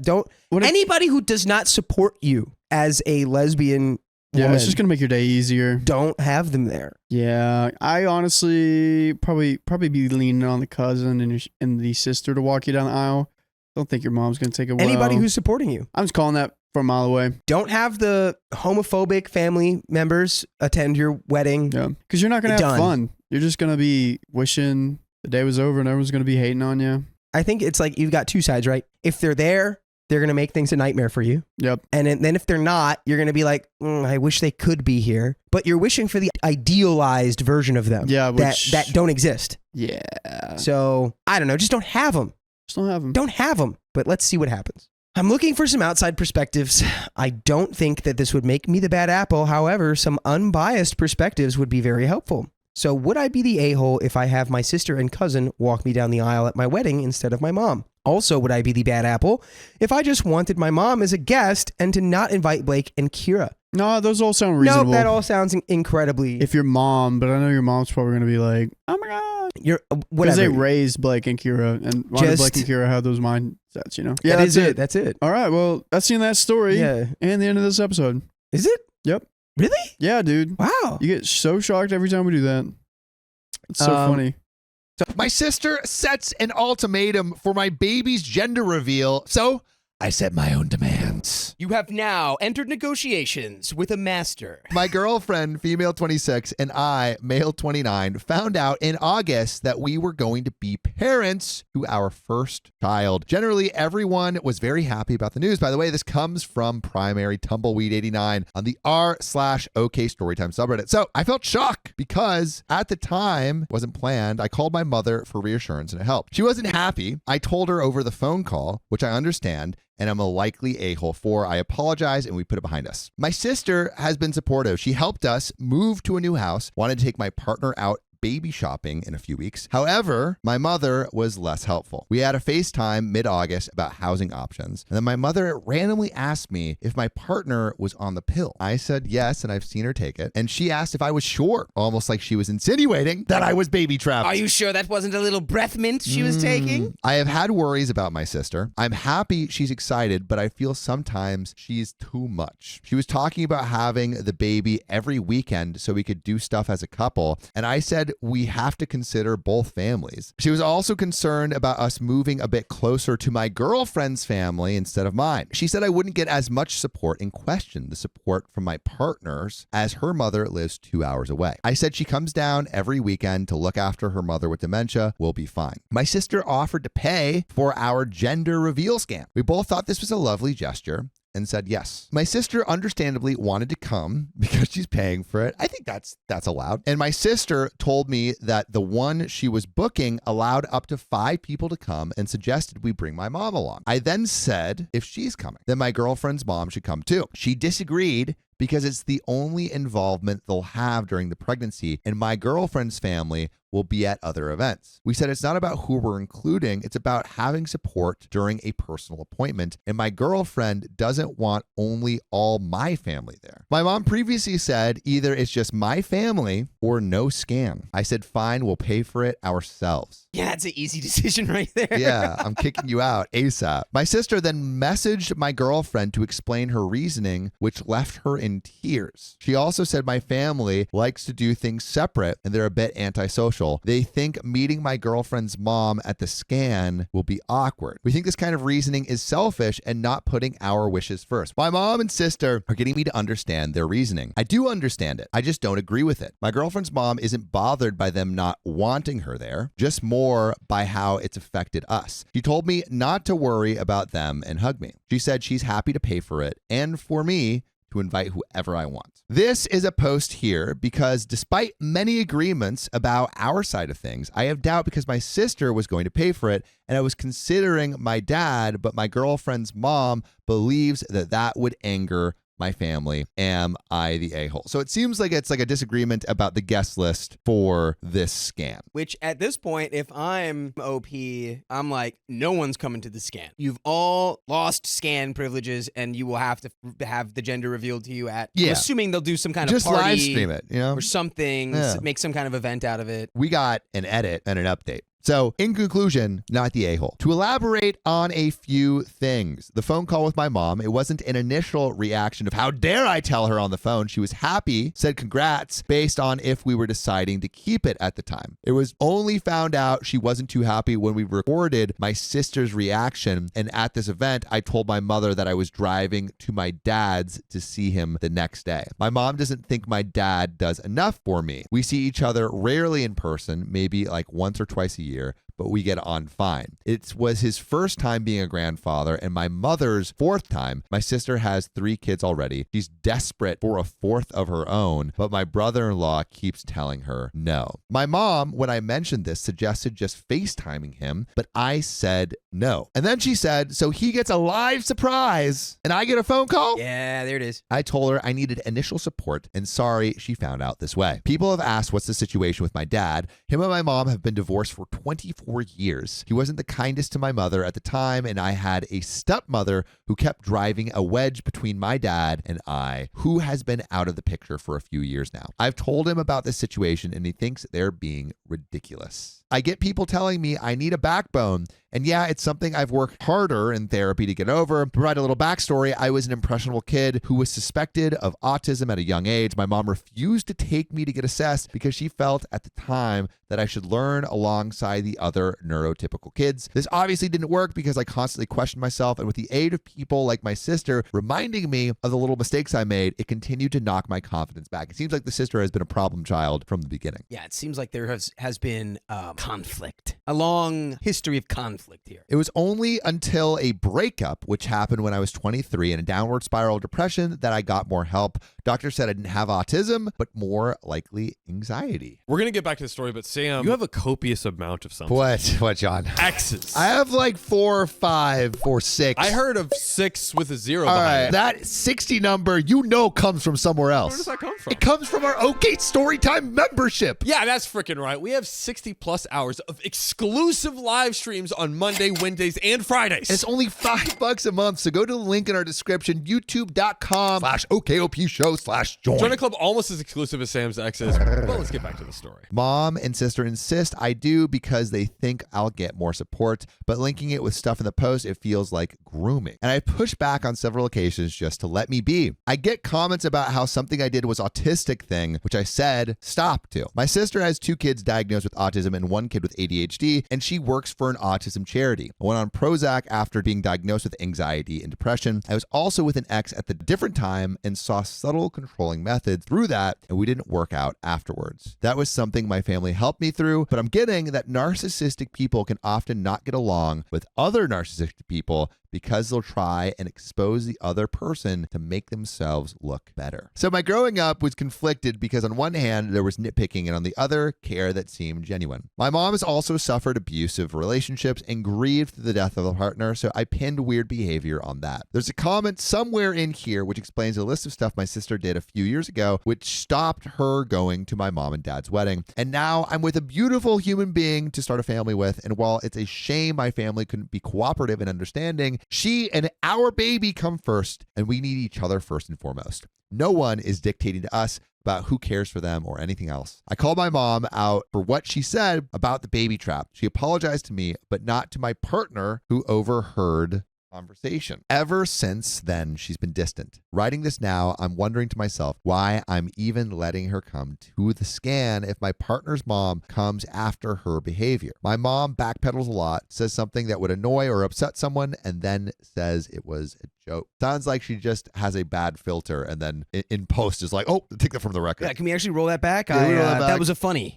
Judging from everyone's reaction, I didn't mean anything that I said. I've since told her there was backpedaling, but she denied it. My mom's weird views on separating from my partner's family stems from her own anxiety, I believe. We believe she's on the spectrum. She's in denial about it. We've seen moments of her having some sensory overload moments, being obsessed with specific topics, mostly conspiracy theories, lack of filter at times, and struggle to see things from others' point of view. My sister, I believe, wants to be seen as the best guardian, very possibly parents, and sees her family as a threat. And there is an update. Hi all, quick update, but a fair bit has happened in the last 24 hours, and it is not good. First of all, thank you to everyone for your advice. I took it on board, especially the stuff about setting our boundaries now and not taking any more manipulation. There were some people questioning the need for a reveal scan. We just thought it would be nice for our first child. I understand that's not for everyone's liking, but that's what we want to do. Anyway, my sister called me on Sunday. I explained that my girlfriend should be allowed to have whomever she wants there. That is called great support. Yes. She reiterated the awkwardness of it at the scan, so I suggested a coffee meetup, which he said she'd chat to my mom about. My mom turned it down and said it was too formal. Nothing is good enough for you. Yeah, straight up. It's like, stop. I don't care what your critiques are at this point. You are just going to Just come and listen support. and accept the conditions. That's it. In her words, I'm sure I'll meet them someday. She suggested we have 2 separate scans for each of the family. I turned this down because I thought that was gross. My girlfriend is not a test subject for other people's enjoyment. Then I said, we'll book our own and invite who we want or just have it be us. She then turned passive aggressive and said, fine, you do what you want. I've been nothing but supportive and my girlfriend is going to want her family there for everything. I said this isn't true. She said she wants both families involved. Knowing that they continue to try and make offers for the scan, I sent them a long message to both of them in a group chat. I've added the screenshots on the Insane Siblings subreddit, which you can see on my profile. And as you can see in the reply from my sister, she attempted to gaslight me into feeling bad. After she said we part ways, I blocked her on everything. I'm not having that kind of influence in my life, and certainly not subjecting my girlfriend to it, especially if they're not going to respect our boundaries. My mom called me a short time after and told me the message was condescending, cold, and formal. Oh, now this message is formal.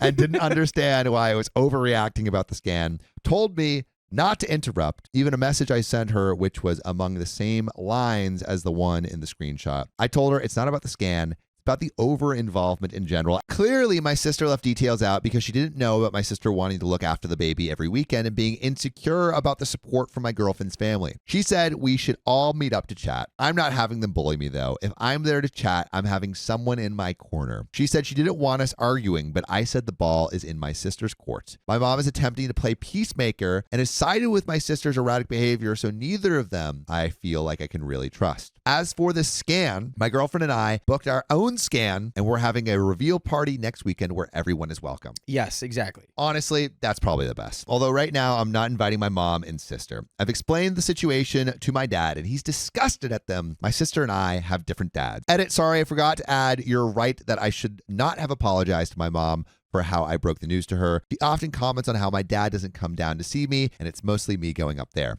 My dad and I do talk, and when I go up there, he often wants to pay for everything, no questions asked. I don't take this for granted, of course. I get rounds of beer in to or chip in for takeaway. Either way, I'm happy with the relationship my dad and I have. We've had issues in the past, but we move forward. Also re-uploaded a screenshotted text message reply from my sister to my profile since it keeps getting taken down on the sub for spam. Although Reddit kept blanking the images, so I've added an imager link to them. And update 2, since my last update, both my sister and mom have contacted me via text. I borrowed $50 from my sister to help fix my car. My girlfriend and I spent a lot of time moving and my tire blew. Good timing. I said I'd pay her back on payday, which was Thursday. Her text asked me for the money back and also said, I sent the money and I have kids to feed, basically trying to make me out to be a thief. I suspected it was to try to get a reaction out of me, but I silently paid her back the money. Left at that. I want my distance from her, but I'm not a thief. Then she texted my girlfriend, even though in my long message I added on Imager to both of them, specifically told them not to message her in regards to the stuff. The message said she hopes the scan went well. She thinks it was this weekend for some reason, even though she was originally going to book it for the 15th, and we have it booked for the 15th.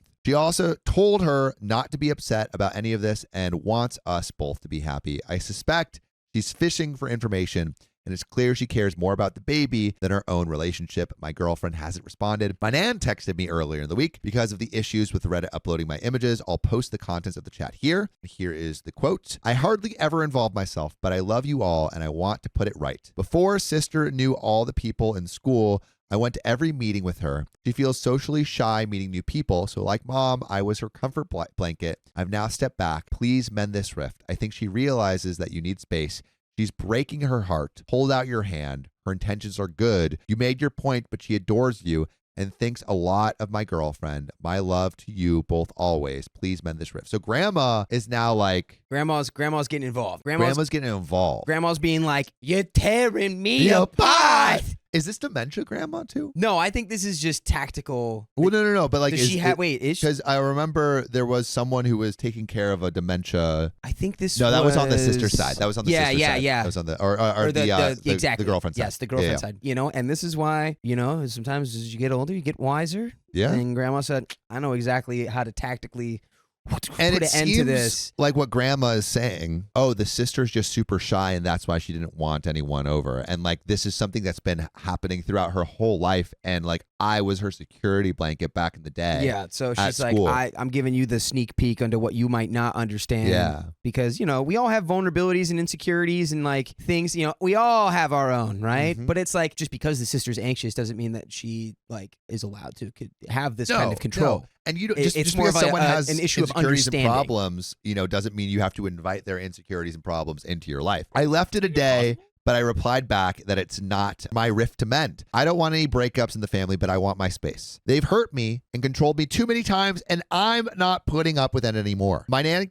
replied saying she understands and won't take sides. My mom messaged me yesterday morning saying she hopes I'm okay, and also thinking the scan was this weekend, saying she's away, so wouldn't be able to make it. She wanted to come, but is now away, lol. She wanted to catch up in a week and talk. Nothing more than that. But it doesn't look like either of them have any remorse for the way they've behaved, and if you want to behave like the good little girl and little boy that you are, you should listen to our podcast where we release these stories every single day, and you can listen to them while, doing laundry, freaking working, driving. It could just be in your ear holes 24/7. Any podcast platform, just search OK Storytime and you will find Shebang. the whole kit and caboodle. But we got a little bit more to this Yeah. story, a little update. So Yeah. the gender reveal, I would have been happy with either gender, but today was beautiful with so many supportive people. Haven't spoken with either my mom or my sister since falling out and not told them any details, but we're happy to have so many supportive people around, including my dad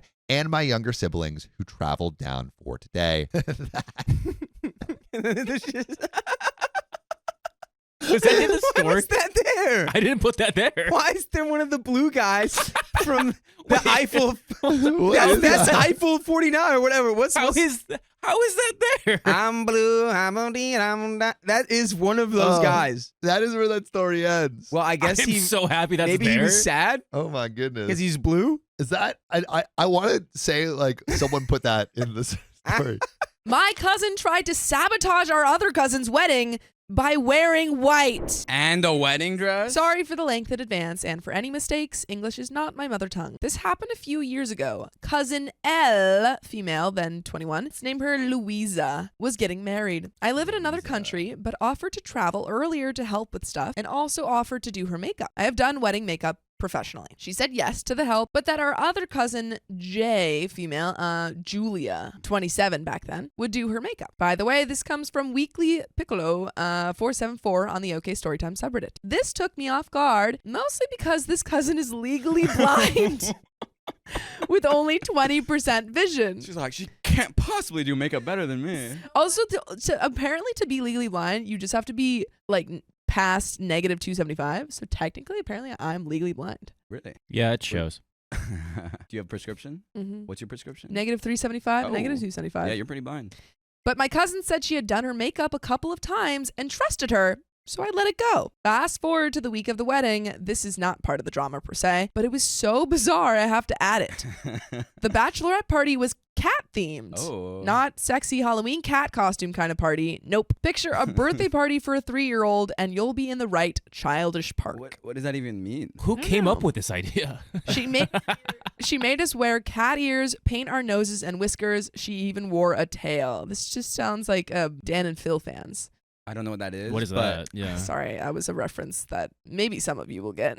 Maybe I'm too old. She hasn't convinced me it's not sexy yet. Yeah. It's still I seeming haven't sexy heard to me. anything otherwise. If you want to be a furry, you can be a furry. There's no hate. I mean, Okay, cool. Just announce it. yeah, Be just proud announce about it. this. I think this was an I'm announcement. trying to come out right now, and you guys aren't letting me. Get back in. The room was filled with balloons with Sharpie cat faces. The cake had cat features, the works. This was a family affair, so seeing Oh. all the old women of the family with whiskers on was beyond trippy. I did my makeup for that party with a cat eye, so a few of them asked me to do theirs for the wedding. Not my cousin, though. A couple of days later, it's the wedding day. I had to wake up at 4:30 a.m. so I'd have enough time to prepare myself, my mom, and the 3 other cousins who asked me to do their makeup. I'm finishing the last one, and I get a panic phone call from cousin Louisa, the one who's getting married, asking where I am. Apparently, cousin Julia cannot do her liner, probably because she can barely see.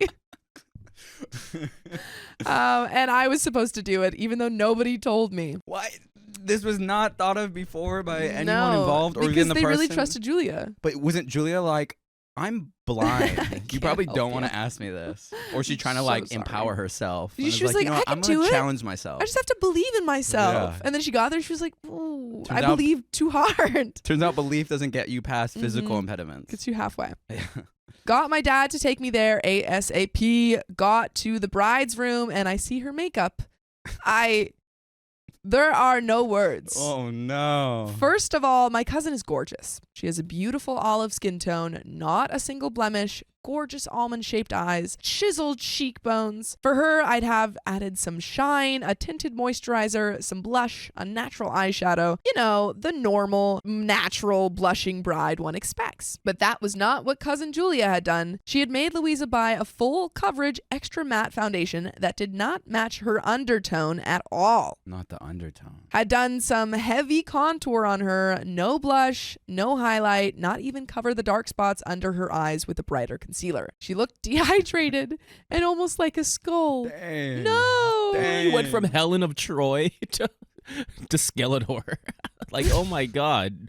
What are these descriptions? Oh, yeah, man. she's That maybe sucks. she's just like highly accurate and that's what she looked like, or Yeah, she's she's just like- roasting the crap out of her right now. She's like, she looked freaking ugly. Yeah, disgusting. Not to mention the base was not fully blended onto her neck, so there was a line. Yikes. And the contour wasn't blended at all. Then the eyes. She had used a dark brown in the wrong undertone, aka it clashed on the crease, and she had not blended it at all. Then a bronze shimmer on the lid, but it didn't even reach the matte brown, so there was a gap in between both shadows. The poor woman looked like a clown.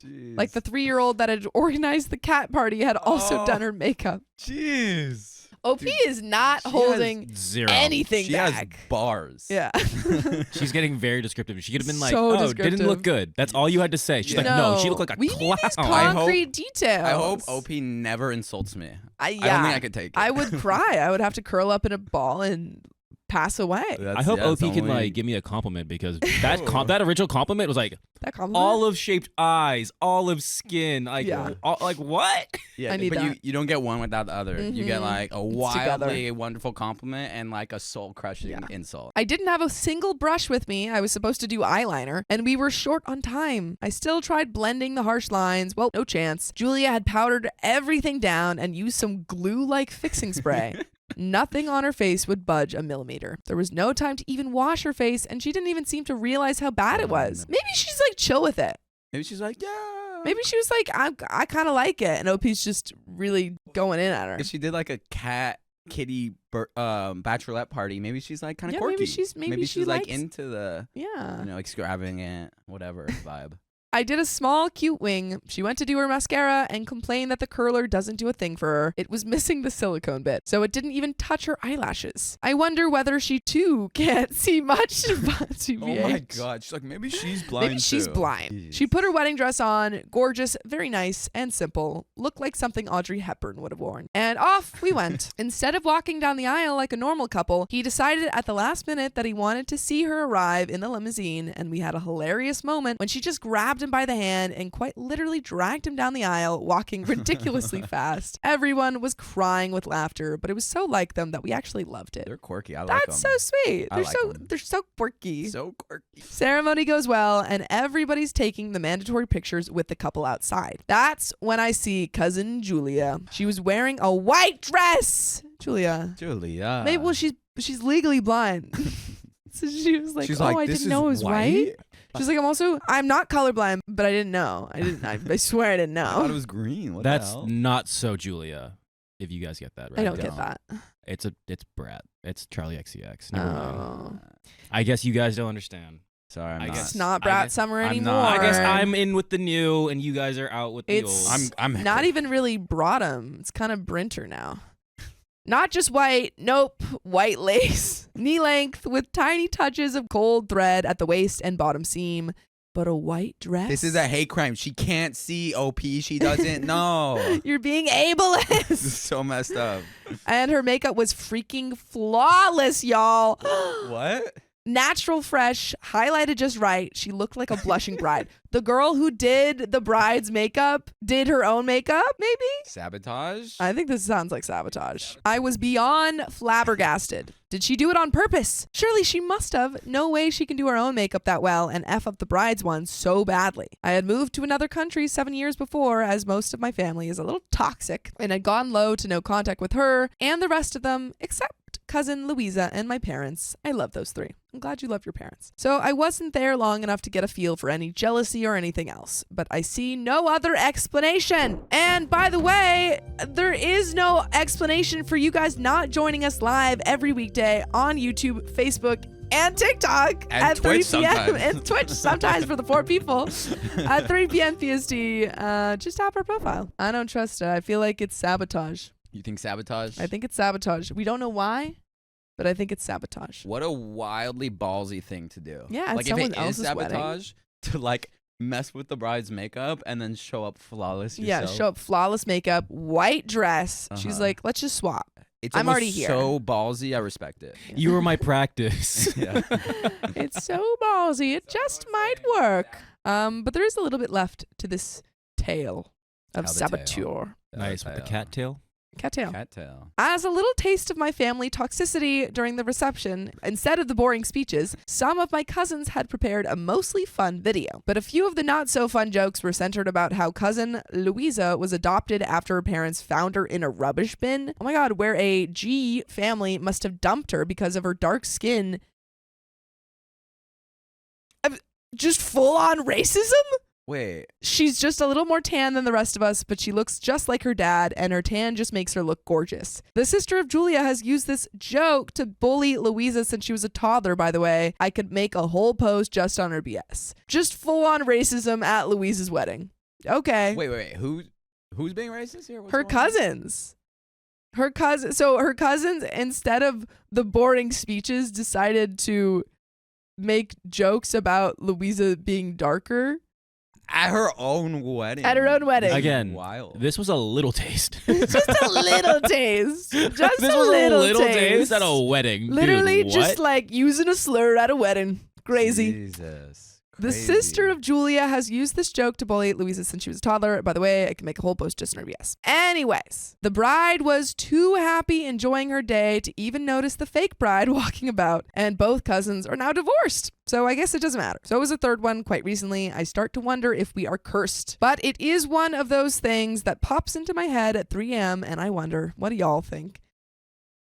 I mean, honestly, I feel like Louisa's kind of chilling. I feel like she lets things roll off her back. She's like, my makeup's trash. But You she's know like, what? you know, Who it's cares? fine. I'm going to enjoy my wedding with my Yeah. husband and walk him down the aisle. Yeah. And then, her family's being racist. She's like, you know what? Whatever. You This is guys what are people do haters. on the wedding day, I guess. But that's the end of that story. My cousin made rude comments about my culture, so I completely cut her off. Why you gotta be so rude? I, female 58, have not been in contact with my cousin, female 60, since October last year, and I feel guilty even though my close family says it's the right thing to do. I feel bad for not being a friend since I don't think she has many. The only exception for the no contact is when she turned 60 and I called her to congratulate her, but I didn't send any gifts. By the way, this comes from Similar Refuse 9133. And if you want to submit your own stories, go to r/OK Storytime subreddit. So when we were little, I was a lonely child, and her mom used to work a lot, so she came to live with us for weeks on and every summer. She was with us so much,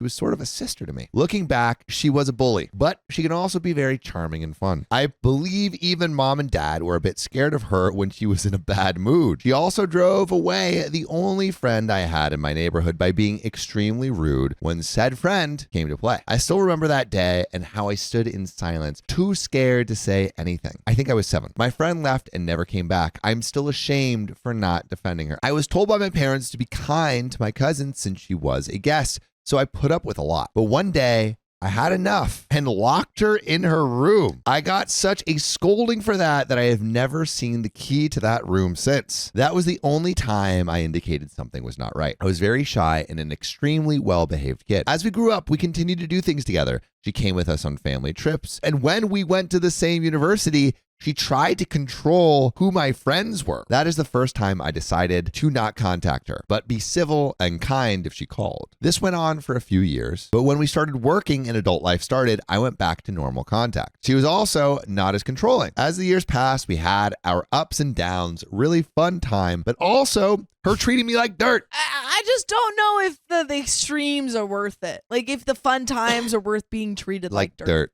Or scum. Like when she first had her first child, after she got home from the hospital, I asked her if she wanted me to visit her to see her newborn, and she said yes. As this was a huge occasion in her life, I dropped everything and took the train. It was a 4-hour trip, and when I arrived in her city, I called to ask which bus I should take to her house, but then she said she had changed her mind and didn't think it was safe for the baby to see other people. I didn't have children of my own then, so I didn't know what to say. I guess she could have given me a place to stay for the night at least. I could have kept away from her and the child. The last train had left. No. Why would you stay friends with this person? She abandoned you in a city. And I was alone in a strange city with nowhere to go. She abandoned you. That's crazy. That's bonkers. I started looking for a hostel to find a cheap room. However, fate would have it that I called a friend who I knew was going on a weekend cruise, departing from the same city, to get some sympathy and maybe advice. The ship hadn't left yet, and she immediately contacted the organizer as she was there as a musician. And lo and behold, one of the organizers recognized me from a jazz festival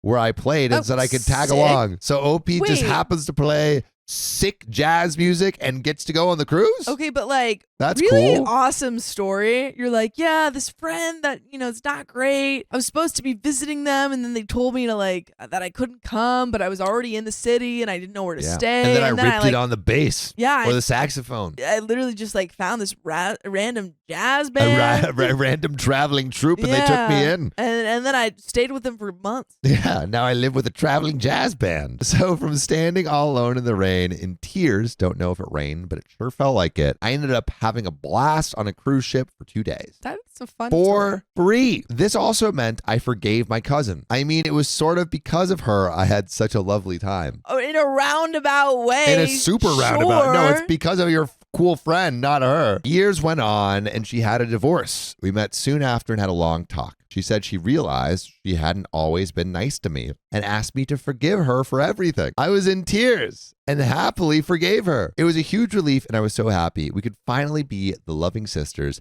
that we were supposed to be since childhood. She really had changed. She was considerate in a new way. She'd always brought me gifts and been a fun companion, but what I craved was just her kindness, and now I had it. I've always felt responsible for her, and I've been very happy for her success in life. She has a great job, is well off, and also intelligent, funny, and good looking. But she has only one brother and very few friends. She can be very judgmental, and she can say bad things about others, so she drives people away. She has many good sides. She is charming and generous. She wanted to go to a luxury resort to celebrate and invited my husband and me. We couldn't afford it, so she offered to pay, $5,000. But as we couldn't afford the other half, we had to decline. Oh my God, it's $10,000. For the resort, and she offered to pay half. And now to what happened 6 months ago. I was in her city for work, and my daughter was with me. We had a very exclusive invitation to a show with several performers from an indigenous people I belong to. As I felt I had neglected my cousin and not had time to do things with her, I asked my daughter if I could have her ticket, and she was okay with that. I have the heritage on both sides, but my cousin has it on her mother's side, so she is not a total outsider. My heritage is a huge thing for me and my children, so this show is a big treat. My cousin happily accepted the offer to join me and sounded really enthusiastic, but I was in for a shock. As the show started, most of the presentation between the acts was in the indigenous language. I whispered a translation in my cousin's ear as she doesn't speak any of it. It was a lovely show with music, dancing, reciting, and it took place in a small, intimate theater. To my horror, my cousin suddenly started talking to me in a voice that was not hushed. No. She started criticizing the performances and asking where the women were since the first acts were all male. In a sneer, she said it looked as if those indigenous people needed some Me Too. What? That's not even funny. I don't even know what that means. I think she's saying actually, I don't even know what she's saying. I can't tell if she's saying like They look a really like awful thing, or if there's just not enough women there. I feel like it's like, oh, like they're abusers. They look abusey. Who is this woman? I told her that there were several women performers and that actually the most famous ones were women, and told her that probably they wouldn't come to such a small gathering since they were well established and didn't have the time. I had hoped to be able to mingle during the interval and get to know some new friends, but instead I sat down with my cousin in a corner and diplomatically asked her about the show and also about what she actually thought about our heritage. I didn't want to confront her and ruin the evening totally, as I guess I am a bit afraid of her temper, but I find out she did not feel any connection with my people, which is fine, but I do think she should respect others. Yeah. I don't know. That seems a bit crazy. Yeah, dude. Get off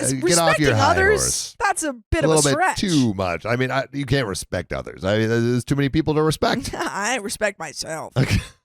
I also asked her not to say stuff out loud in the theater like that, since it certainly could be heard by a lot of the other people and it was hurtful. The second act started with that very famous artist I had mentioned. It was amazing. She was so good. Unfortunately, my cousin said, so finally we get to see the A-class performers. Friend no more. Just cousin, no friend. You maybe once were friend and cousin. I said something about every act being awesome, but she did keep quiet the rest of the time. But I was sitting on needles, afraid of what she was going to say. We quickly left afterwards, and I was so ashamed. The next day, I happened on a person that had sat in front of us, and I apologized for my cousin's behavior. I felt responsible for bringing her to this unique event that should have been a safe place for everyone. I am so sad that I wasted all that on my cousin. My daughter would have loved it. In hindsight, I realized that this show was a once-in-a-lifetime thing. It was only that night, and it will not happen again.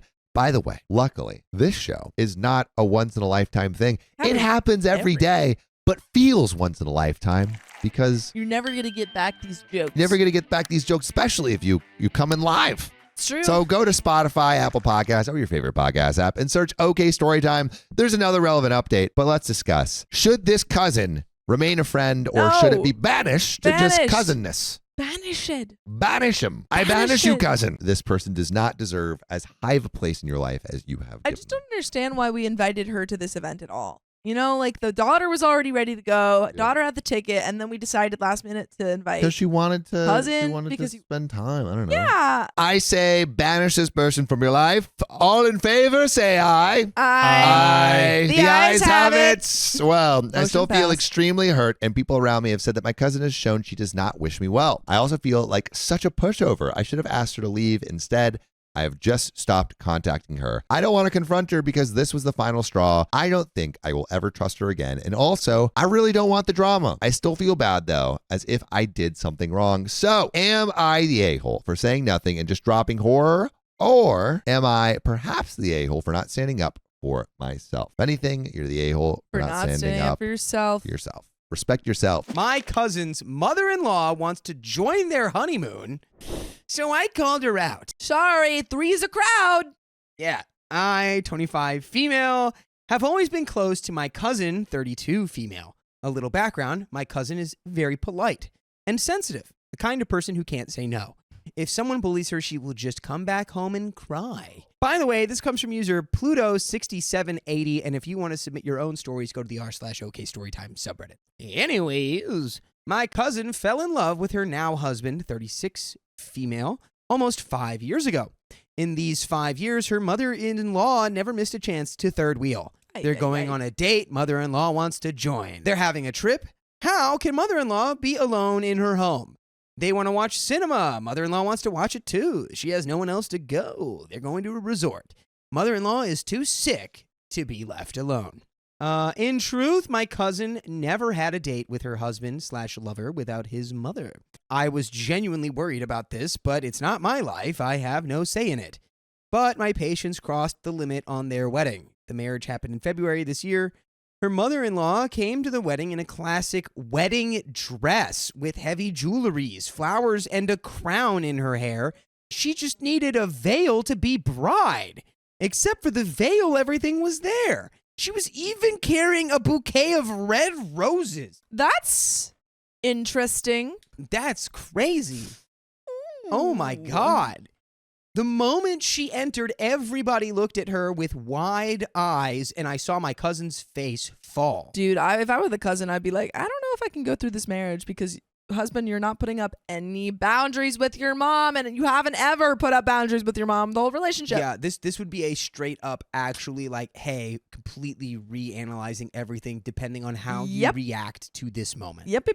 It literally looked like the mother was the bride and my cousin was a bridesmaid. Gross. I felt hot air coming out of my ears, so I gave the fakest smile possible and said, Auntie, you're looking like you came to marry your son today. Oh, and everyone laughed. Everyone laughed at her. What a crazy misunderstanding. You're not getting married today. You're not getting married, silly.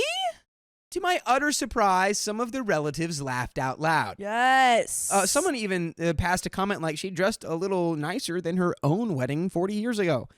She got visibly upset and spent the wedding with a gloom face. She denied to be in some photos out of anger, which was good for my cousin. I'm sorry, she's still here? No one made her leave and change her outfit? After the wedding, the groom confronted me about my words. According to him, it's her only son's wedding and she has the right to dress up. We are all dressed up. And I also thought that I crossed the line because in our culture, there's no rules for dressing up. There are no such things like upstaging the bride and the close family usually dressing up in an extravagant way, but never in a wedding dress with a crown. Yeah. Right? It's like there's no rules until we have to make one because you decided to show up as an actual bride. So I thought about apologizing until I heard she wants to go to the honeymoon with my cousin.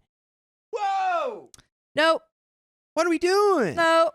She was literally bragging to one of her relatives about how her son had changed the honeymoon location from a beach to a hill station because she doesn't like the beach. I came back and asked my cousin whether she knew about this. She said that her husband informed her in the middle of their wedding. Not getting married. Don't get married. Don't get married. You can't get married to a man who's marrying his own mom. He's marrying his mom. Instead of apologizing, I posted a picture of the groom and his mother with the caption, Wedding is over. Advanced happy honeymoon. Yes. Yes. The post was public and some of the passers-by really thought he married an old woman and left really mean comments on the post. When he saw the post, of course he freaked out and eventually canceled the honeymoon, which my cousin didn't want to attend either. It's been months after that, and he still blames me for his canceled honeymoon and keeps pushing me to apologize to his mother every time we meet. For what? They're still together? The cousin is like a people pleaser. Oh my God. Does not stand up for herself, so we already knew that. I refuse to apologize every time this idea was brought up. For me, I said the truth and didn't lie, but my family thinks I should just apologize to solve the issue. For my cousin, she is still struggling with her mother-in-law's interference. She still can't voice out her opinion out loud, but she told me that her husband suggested another honeymoon after I apologize, and she also told me that she doesn't want to go because she believes her husband would bring his mother again. If you believe that, and if you don't even want to go on your honeymoon, then why are you in this marriage? Get that marriage annulled. Mull it over and then annul it over. And yes, she did react with a ha-ha to my happy honeymoon post. I made that post private after some mean comments from the general public. So I don't want to apologize. Am I the a-hole? No. No. Also, it's like you didn't even really say anything that bad. You just posted a picture with him and his mom. Yeah, at that point, it's like, the damage is done. Like, they did that. If they didn't want to look like the bride and groom, then maybe she shouldn't have dressed like the bride. Here's an update. Oh, I never thought I would update this fast. And the situation would turn out like this. Anyways, here I am. First, let me clear up some confusion. Her now mother-in-law was present in her every date because her now husband owns a cafe and mother-in-law just stays there. I mean, she is a frequent goer. And whenever they had a date, it was always in his own cafe where mother-in-law was already present beforehand or she joined later. My cousin was a child when her father passed, so she never had an ideal father figure in her life, and her husband is kind of a family blind man, which made her fall in love and stay with him for 5 long years and get married.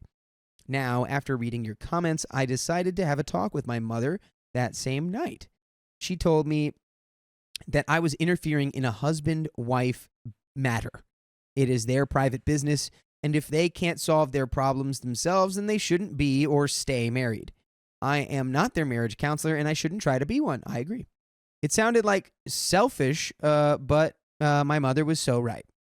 After that convo, I sent this post link to my cousin and brother-in-law.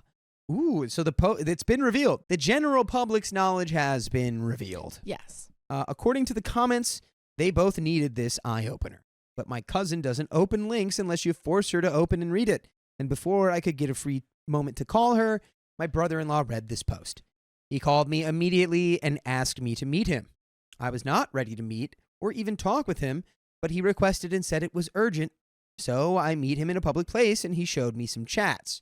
Guess what was in those chats? He and my cousin were planning another honeymoon at the hill station, separate tour guides from mother-in-law, resorts, all that. Those chats were full of emoji stickers and all that good stuff. You wouldn't even guess that she didn't like the idea. He told me that he never informed my cousin about their change of honeymoon in the middle of the wedding. My cousin knew beforehand. Oh, whoa, wait. New info. He said, wait a minute. We've got sabotage. He said that he also knew that mother-in-law shouldn't go to the honeymoon. So when his mother forced him, he asked my cousin for permission and she said yes. Okay, no. I mean, you're still in the wrong, dude, but No. like, she clearly is not telling the truth about the situation. Someone's not. I don't know Yeah. if it's her or him. Yeah. It's easy to fake a text chain. Right away, hey man, make your own decision. I'm calling BS on all this guy's stuff. He even planned those separate bamboo houses in hill stations so that his mother can't disturb their honeymoon. They planned for a separate tour guide for separate side scenes too. According to him, if my cousin had any objections, she should have said no rather than making a scene. That's why he is angry with her. He wanted her to apologize to his mother, not me. He never had any conversation with me. If he wanted me to apologize, he would have directly asked me like he did in the wedding. I feel like I'm in a movie, but do I trust him completely? Well, I do, because my cousin is a people pleaser. She didn't want to add her mother-in-law, but she didn't want to play the bad guy either, so she made me play it for her, as I do care for her too much. Do I think my brother-in-law and his mother were right? Absolutely not. Nope. I told him directly that he needs to grow a spine and shouldn't even ask such permission, like taking mother-in-law on a honeymoon, and he should ask his mother to apologize too. He explained that his mother had a heart attack 3 times already, so he wanted to go easy on her, but that's not the way. If he wants this marriage to last more than 3 months, then he should man up. Yeah, and also, if your mom just had 3 heart attacks, don't bring her to the top of the hill. Yeah. Don't go on vacation with Leave her She behind. needs to chill. He said that he already got that lesson from the comments. Kind of offended by the mama's boy tag, but the truth hurts sometimes. Do I let my cousin get away with the way she used me? Never! You don't mess with me and get away with it. So the first thing I did was delete the link that I sent her. Of course, it was unread. Then I asked my brother-in-law to replan the honeymoon the same way like before, which means with my mother-in-law, like the way they planned together in chat. If my cousin asks, then he would say that I apologized to his mother, which she believes I would never. So this time, I will take my mother's advice and stay silent. If she doesn't want to take her mother-in-law, she has to say it out loud. If she says it out loud, her husband would take her input and leave his mother out of the honeymoon. But if she doesn't, then she can enjoy her honeymoon with her mother-in-law. Maybe I am the a-hole here, but you play stupid games, you win stupid prizes. I have a feeling she would call me today crying again. I fear the comment section will be mean to me, but I don't care. She still has options to say no. It's not like I'm forcing her or encouraging her mother-in-law. We all have lessons that we need to learn in our lives, right? Clearly, OP's cousin needs to learn the lesson that you can say no to people. Now, do we use the honeymoon as a teachable moment for learning to say no? And if she doesn't learn the lesson, then she has to spend her honeymoon with her mother-in-law? I don't know. I don't know about that one, Chief. I don't think we do. Yeah. Seems messy. And- Seems like both these people pleasers married each other, you know? Well, it's Two people pleasers. To me, it feels like the husband definitely just wants the wife to try to like the cousin or his wife to just be like, yeah, I should have done this. So then he can have the cop out of like, well, see, I wasn't being a mama's boy. I was just trying to be considerate of everybody. But you already know your mom shouldn't be on your honeymoon. So now it's up to you to fix tell it. her that that's Yeah. not happening. You freaking know, man. Update number 2. The last and most satisfactory update you will ever get from me, I guess. As I predicted, my cousin called me just a half hour after I gave my last update and asked me if I really apologized. She said that I shouldn't have. I could have replied to her on the call, but as I meet my brother-in-law, I want to meet her too. I asked her if she could visit me in my house, and she came this evening. She is still with me, watching her favorite TV show as I'm giving this update. Her husband would pick her up soon. Anyway, as soon as she came, the first thing I asked her is to be honest with me, otherwise I would cut her off. She panicked, but agreed. Then I asked her, sorry, that was just my little panic there. We're at the end of the day, I'm getting goofy. Deal with it. Goofy. If she knew about her mother-in-law's plan beforehand, she said she had no idea about the wedding dress. Of course, I saw the shock on her face that day, but she knew about the change of honeymoon before the wedding. And so why didn't she deny this idea?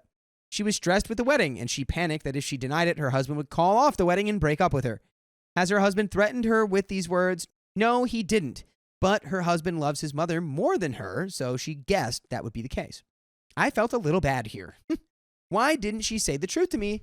She thought I wouldn't react if she said that she agreed. She wanted me to react. She did not want to go on the honeymoon. Why doesn't she speak up for herself and want me to react? She said that I have always been opinionated since childhood. She tried to express her opinion too, but I have support to react the way I do. She doesn't.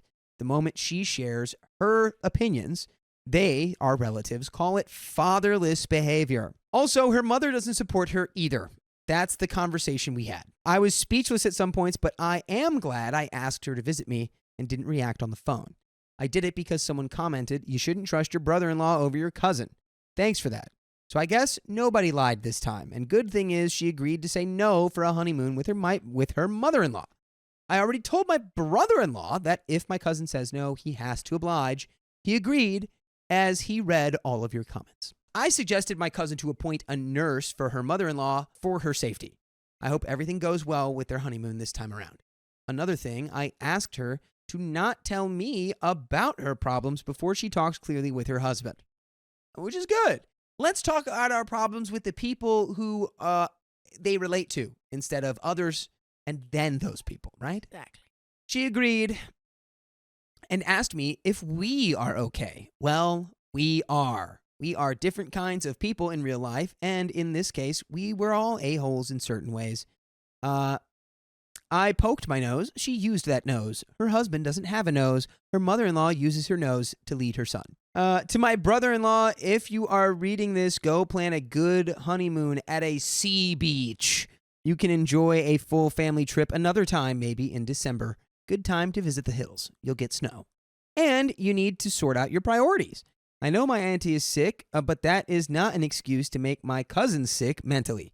Goodbye, everybody. I'm not rude. It's just the way I talk. I wish I could change, but I don't want to. I wish I could change, but I don't want to. I'm not gonna do it. I love that. Ain't happening. Let's jump into the update. There's a third update. Dang. Would I be the a-hole if I don't reach out after my cousin blocked me? What? It's getting more messy. Ooh, it's giving even more of a mess. Oh, no. Woo! I never thought I'd be back here, but here I am again. If you remember me, I was the girl who called out my cousin's mother-in-law in public for ruining her wedding and honeymoon. The honeymoon finally happened, and without mother-in-law's interference. As much as I want to say that things got better, things have not completely. But I did take the advice and distance myself from my cousin's married life. I just realized today that my cousin has blocked me on social media. That's so weird. I don't know what happened, but from what I heard from my other aunt and cousins, she said I'm the one who cut contact with her. So she just is lying a bunch. Surely I did not block her. I just didn't engage myself in her problems. All of my cousins think I should reach out and make amends, but I'm not sure if I want to. I have a feeling if I reach out, I have to engage in her married life again, and the problems will come like YouTube ads, which I can't skip. I'm not saying it's her problems, not mine, but my brain is saying exactly that. We were close once upon a time, but with times, I don't have the same feelings that I used to have last year. Which is fine. People change, people grow apart, people grow closer, but then also it's like, it's true. None of these things are your problem. And especially it's like... And she keeps trying to make it your problem and also lying about things. So. Right. We are far apart now. I have faced the worst betrayal from my ex, best friend, and the friend I least expected to help me pulled me out of the dark. So it's like I'm a new me and want to leave the past behind. So should I reach out? And by the way, you can always reach out to full episodes with stories just like this on Spotify, iHeartRadio, Apple Podcasts, wherever you listen to podcasts. Just search the name of our show, OK Storytime. And you can have the whole world in the palm of your hands, and it's a world made out of stories that you can listen to. You have a little more story left? Let's just finish it off. Let's do it. She's still facing problems with her mother-in-law, and her husband wants her to adjust. He wants to balance both sides, but somehow it's not working. I have a feeling this will go on until someone puts his or her foot down, but nobody is. Maybe that's the reason she's upset with me. I'm good at setting boundaries, but as all of you said before, it's not my monkey, not my circus. I don't know what my mother thinks about this. She doesn't know about the blocking, and I don't want to create a big deal out of it. I'm 90% sure that I shouldn't reach out, but 10% is like, am I being selfish? And that is the end of that story. I wouldn't reach out. Not right now. I wouldn't think she's reach making out. a lot of she's making up a lot of things, and it's just frustrating. Focus on you, babe. Yeah. Focus on you. Babe, focus on you. And then, and then maybe we can focus on fixing that relationship. right. It's But on you. that's not coming from you. You can't control how other people are gonna feel and their emotions. Exactly. My sister-in-law is neglecting my niece's hair. I tried to help and now she's furious with me. Neglect your sister-in-law. I, 22 female, have an older brother, 28 male. Let's call him Adam. Adam is engaged to Sarah, 26 female. They have 2 children, Zach, 8 male, and Zara, 6 female. By the way, this comes from miserablehead805 on the r/OK Storytime subreddit. So Adam and Sarah have been on again, off again for about 10 years or so. They dated in high school and obviously got pregnant young. They broke up and got back together quite a few times after Zach was born. I looked after him quite a bit. Eventually, Adam and Sarah got a place together, and that's when they had Zara, the niece I am referring to. After Zara was born, it was clear my brother Adam was not the father. Oh boy. Ouch. Boy. My family is Italian Scandinavian. Sarah's family has strawberry blonde hair, blue-green eyes, and I believe she mentioned being English and Scottish at some point. Regardless, Zara came out with dark skin, dark eyes, and the cutest full head of hair you ever did see. Everyone was surprised, but no one stormed off. Both families got plenty of baby cuddles and shared responsibility for her in the first week or so. It gave Sarah and Adam time to discuss the situation. Genetic tests and paternity tests were done. Zara was not genetically my brother's. Adam held his head high when he confirmed to the family that Zara was not his. He then said that he didn't care and that she was his and Sarah's now. My family was overjoyed that we got to keep this little bundle of joy. To protect privacy of all involved, I will keep the Zara explanation to bare details. Sarah and Adam had a house that they were renting with Zach. Adam had a drinking issue. Sarah kicked Adam out after a fight where they broke up. Adam was moved out for 3 months. Sarah went on a date with a cute black guy that she met at her community college where she took night courses. One thing led to another. He was younger than her and she attempted to contact him after Zara was born. He does not want to be in her life. On to the plot. Okay, so she didn't cheat, or No, she did. Oh, she did. Okay. She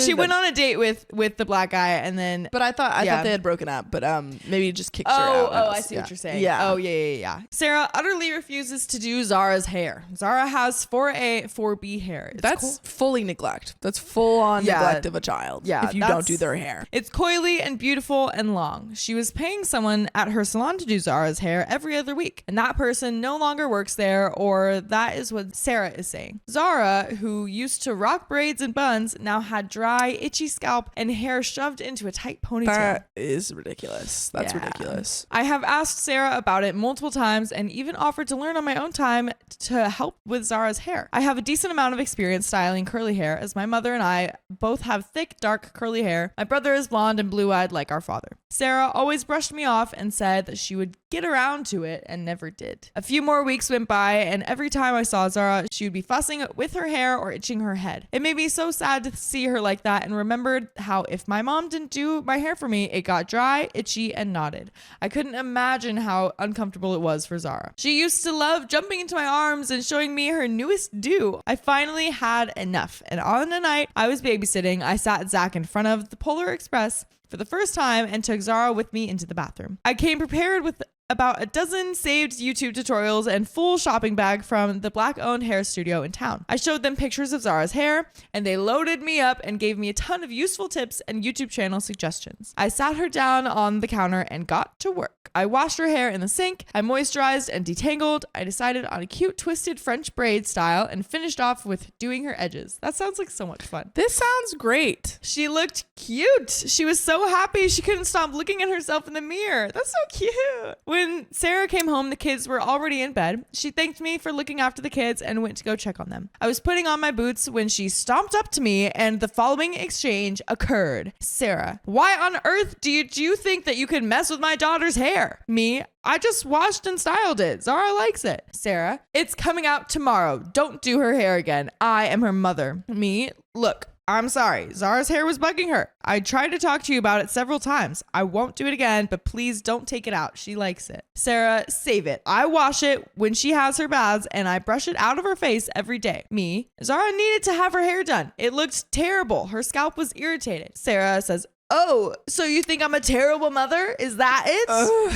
It's exhausting. So exhausting. Then the conversation devolved and it ended up with her asking me to leave. I drove home and I thought I would let her cool down. This was about a week ago and she had since turned my family against her family. My family thinks I did nothing wrong. My mom even told me she brought up to Sarah that curly hair is a lot to handle herself weeks ago and basically offered to help with Zara's hair completely independent of me. My mom got essentially the same response as me from Sarah. Sarah's family are all on her side, aside from a few. She's basically trying to imply that I did the same thing as dyeing her hair bright pink or getting her ears pierced without talking to her. Her family is telling me that I should have not touched Zara's hair, that Zara likes her hair and likes matching with insert random female cousin with pin straight red hair who sometimes wears ponytails. I was incredibly disrespectful for insinuating that Sarah is a neglectful mother.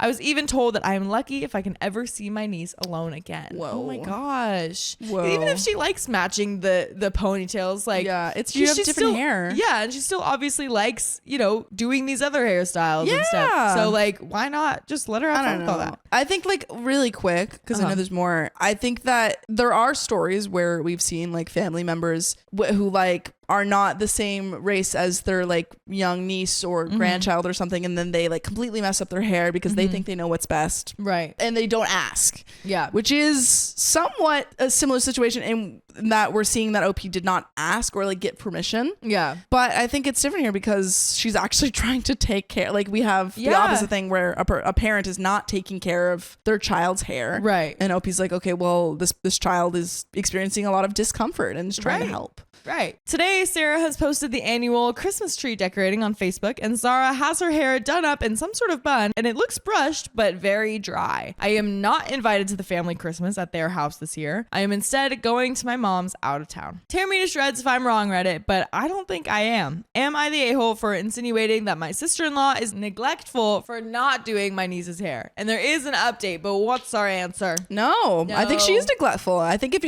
any parent is not taking care of their child's hair, regardless if that's like, let's say you have a child who has straight hair and you're not brushing their hair, that's neglect.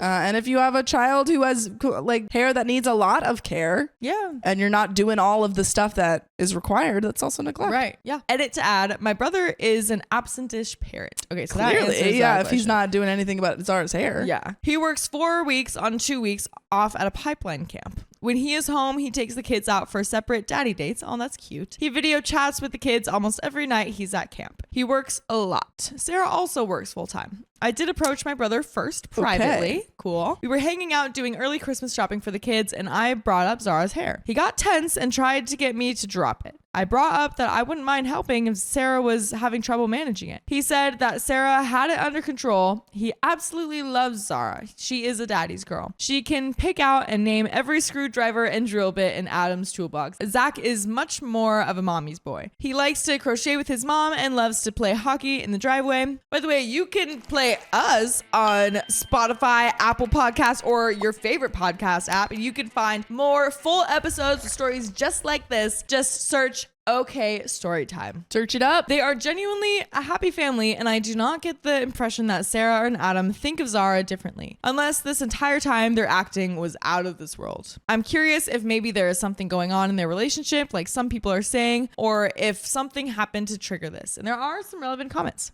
Comment number 1 says, so your sister-in-law slept with a black man. Her husband forgave her, but she refuses to do her daughter's hair because that is acknowledging how she cheated on her husband. She only wants to acknowledge this little girl's whiteness, but she is also black. She is a bad mother for not acknowledging her daughter's needs. Not the a-hole. You took the initiative and did the right thing. She should have asked you to come back and give her some lessons. Your looks and how you feel about yourself tie into your confidence. And there is more comments, but I don't fully agree with that. I mean, because we did see that, like, technically she didn't cheat. You know what I mean? I think that comment is reading into things, but I think the later part is I agree with of saying OP is not in the wrong and stuff. Yeah, it might be jumping to conclusions about like the racial stuff, you know. But I do know that is also like a huge part in like a lot of Black people's culture is their hair. You know what I mean? So I do think that would be like an important thing to teach them too, to how to take care of their own hair. So comment number 2 says, yeah, I rolled my eyes when Sarah said Zara wants to be like her redheaded cousin with straight hair. Zara will have self-image issues because Sarah and her family don't acknowledge Zara is biracial. Sad for Zara. Hopefully OP's family can talk sense into Adam and get Zara a proper stylist again. Comment number 3 says, not the a-hole. Sarah is clearly aware that her child is half black, and that is why she paid someone else to do her hair. Clearly she hasn't found someone else, and now her child is suffering because she can't be bothered to learn how to care for curly hair. That said, why do you insist on only talking to Sarah? Your brother said that they are their kids, so if Sarah won't listen clearly, why haven't you tried talking to your brother? She is neglectful and clearly has no interest in caring for her POC child. She mentions washing it when she has baths, so she is washing it every day, even when non-POC shouldn't wash their hair daily unless it's really dirty. She is damaging her child's hair. Unfortunately, this isn't your business, and the only way you can help is when she is older and is able to take care of her hair herself. Until then, that poor child is stuck. The you're the a-hole comments are ignorant. And that's the end of it. The only thing we do know that OP did talk to her brother, so. Right. Yeah. Right. Maybe the commenter is wondering if they can do that like after this because I think she talked to the brother like first. But I guess she could try again, but it does seem like that's not really an option. No, I think all you can do is, if it's not to the point where, you know, it doesn't seem like it's to the point where you could get CPS involved or anything, all you can do is know that you didn't do anything wrong. You tried your best. And like offer yourself and, you know, your services and stuff to your niece whenever she wants them and whenever she's able to like go to you and stuff. Yeah, because then like if it is a money issue that she's like not taking her to stylists and stuff anymore, then like why is it not why is it an issue that like OP is doing the hair? Like that's just I think it's literally I think it seems like it's just a thing of the sister-in-law thinks that any help from OP is slight to her and her parenting. But that's the end of that story. Yup. My aunt demands I give up my baby to my infertile cousin. I said no. That's not your baby. That's not how that works. No. I, 24 female, am currently 8 months pregnant with the baby girl, and my aunt/cousin have been giving me trouble since I announced the news. My partner and I already adore our girl and have no plans to give her up, but my aunt wants me to give up my child to my cousin, who has been suffering with infertility for the past 5 years. Oof. Dang. That's really hard. Doesn't mean that she deserves your baby. Yeah, right? Based on the title. By the way, this comes from It's Everly Bear on the OK Storytime subreddit. So for more context, my aunt has raised my sister and I as a motherly figure after our mother passed away when we were very young. We have been quite close with our aunt/cousin throughout our life and have been trying to support my cousin through her struggles with infertility. My aunt is also very religious, being a Mormon who regularly attends church and has a very rigid, closed-minded view on mortality and values and living a good life. She believes that a child deserves a strong, foundational religious upbringing with a strong, providing father and a loving, attentive mother. Since my partner is not Christian and because we both have full-time jobs and careers, she believes that my child will grow up confused and misguided in our household due to our religious differences, lacking a proper sense of identity and adequate care. She says she fears that our child's well-being will not be put first in such an environment and that our kid could likely go down a dark, immoral path. According to her, my cousin, who works part-time from home, and her husband are way better able to provide my child with a loving home with good values and religion. I have both my aunt and cousin blocked on most forms of communication, and I have moved to a new home where they do not know the address. My partner and I also got married in a private ceremony so that they wouldn't have control over my medical decisions. Out of the two, my aunt has been more aggressively towards me and even showed up to my old apartment one day to scream and argue with me about the situation. Whoa. Why? She, in a fake nice tone, tried to get me to come with her to a cafe near the church to speak with me about the baby, even when I told her there's nothing to be discussed and that I'm keeping the baby. I spoke with the apartment manager and had to hide until she left after a half an hour. My aunt also has her church friends after me. Oh boy. Oh my God. They set the whole town on you. Right. They sometimes regularly send me hostile text messages and voicemails. My cousin has been on the quieter side towards me and has been struggling with depression and trauma from her latest pregnancy last year, ending in a stillbirth of her baby after preterm labor at 30 weeks. Oh my gosh. This is so hard because this person is going through something really, really difficult. Right. And everyone's making it about silly, stupid things. She has been regularly posting on social media and has joined motherhood-related groups. I've heard through the gossip that she's trying to get a baby through those groups and has been banned from a considerable amount of them, to her dismay. She had been harassing young moms and widows for their babies. Oh, wow. Whoa. What the heck? You are also not a good person. It's insane. Yeah.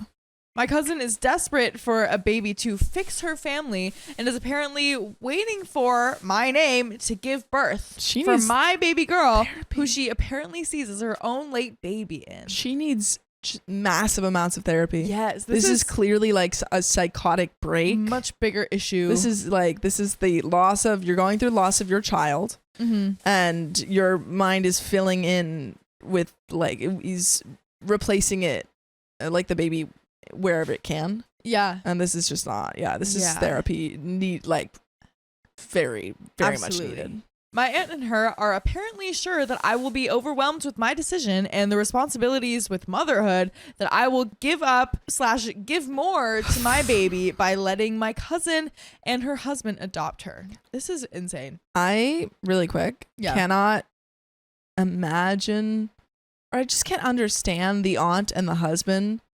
entertaining these thoughts of a clearly just devastated woman, just clearly having a mental breakdown, right? And they're just they're just encouraging it. My aunt says that giving my baby to my cousin shouldn't be as hard as it could because we are family and I could have a baby later on as I'm still young and have plans to attend grad school after working for a while. This justification is just okay, sure, but these are crazy my people. Baby. These are crazy people. Yes, you get an attachment to your baby when it's inside of you growing. And you don't want to just give that up just because I can just have another one. Yeah. I can just people I got make spare. the decision, of course, to give up their baby, and that is a personal decision, right? That no one else can say, hey, just do it. This is we're reading other stories where people are just give me the money, you have extra. Exactly. And it's you can't just say, give me a baby, you can have another. You can have another. Because then too, you go through so much when you're pregnant. Yes. And you can't, There's that so is many something that risks you in have pregnancy. to agree with, beforehand. Yes. To be a surrogate or something like that. Yeah, there is a whole big process about surrogacy. Yes. You can't just be hey, you had a baby, I'll take it. Thank you. Right. This is not a Rumpelstiltskin situation. Exactly. You can't just have her firstborn. My cousin also apparently wants to get into contact as we had before my pregnancy. I will not be speaking to her again until after I give birth to see where she is, then to prevent further stress during my pregnancy. I have been very supportive of her through her infertility journey and generally liked her more than my aunt growing up, but her behavior and thinking have shocked me and are making me fear for my safety. I am planning a big wedding party for next year since my partner and I privately got married this year, and I am not sure if my cousin or aunt would be invited or able to come. Don't invite them. Yeah, I would not want to invite these people to anything. Leave them out of it. I have a lot of family support from both sides right now, apart from those who are close to them and on their side, but I am not sure if that support will be as strong in a year and what my relationship with my aunt or cousin will be then. I have skipped some family events that I know they will be at, but I don't want to miss out on those family gatherings and fun forever. I am not sure how the future will look like with my aunt and cousin after my baby and the issues that arise with that. Any support would be appreciated. And there is an update. Woo! Should we just jump right into Let's it? just jump in. Let's do it.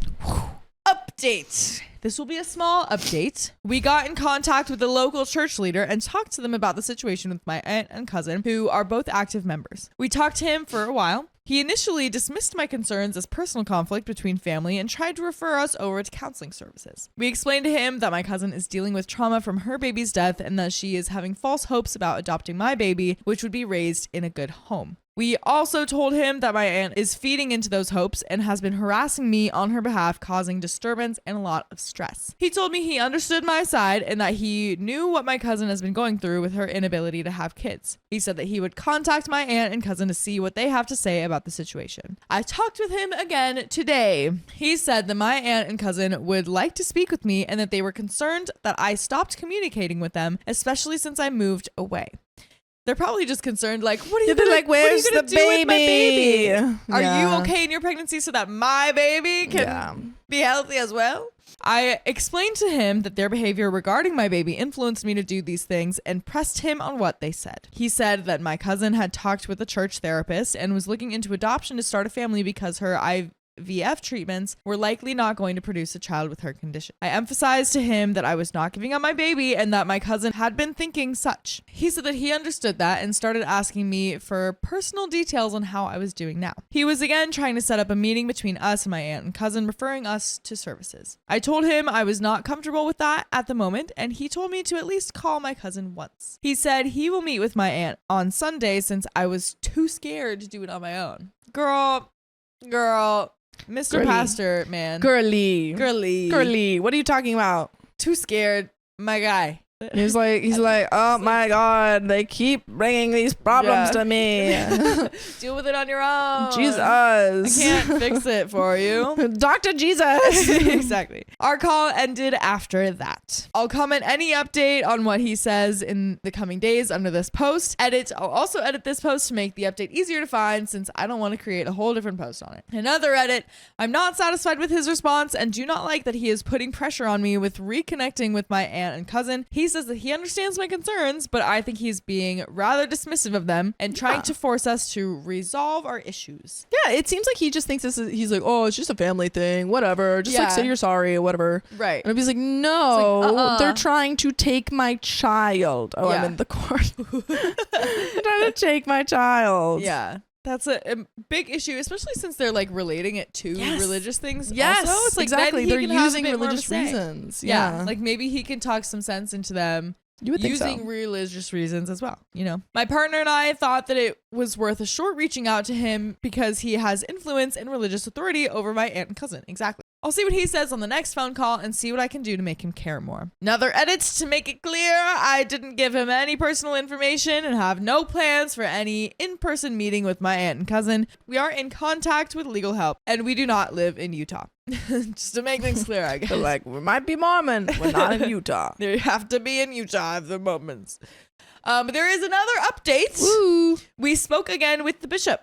He said that there isn't much he can personally do to resolve the situation within his capacity between me and my aunt and cousin, other than to refer them to counseling services. Okay. That's like not true. Obviously, you can't force them to do anything, but you can still talk. Like part of the role of a religious leader is to offer counsel. That's kind of the thing. It's like, that's why you're there. That's why we have, I mean, at least I'm relating this to the Catholic Church, but that's like, you have confession to talk to a pastor or like, to talk to a priest. Yeah. And maybe since they're like Mormon, maybe it's like different rules. Because if they have like a church counselor, then maybe it runs a little differently.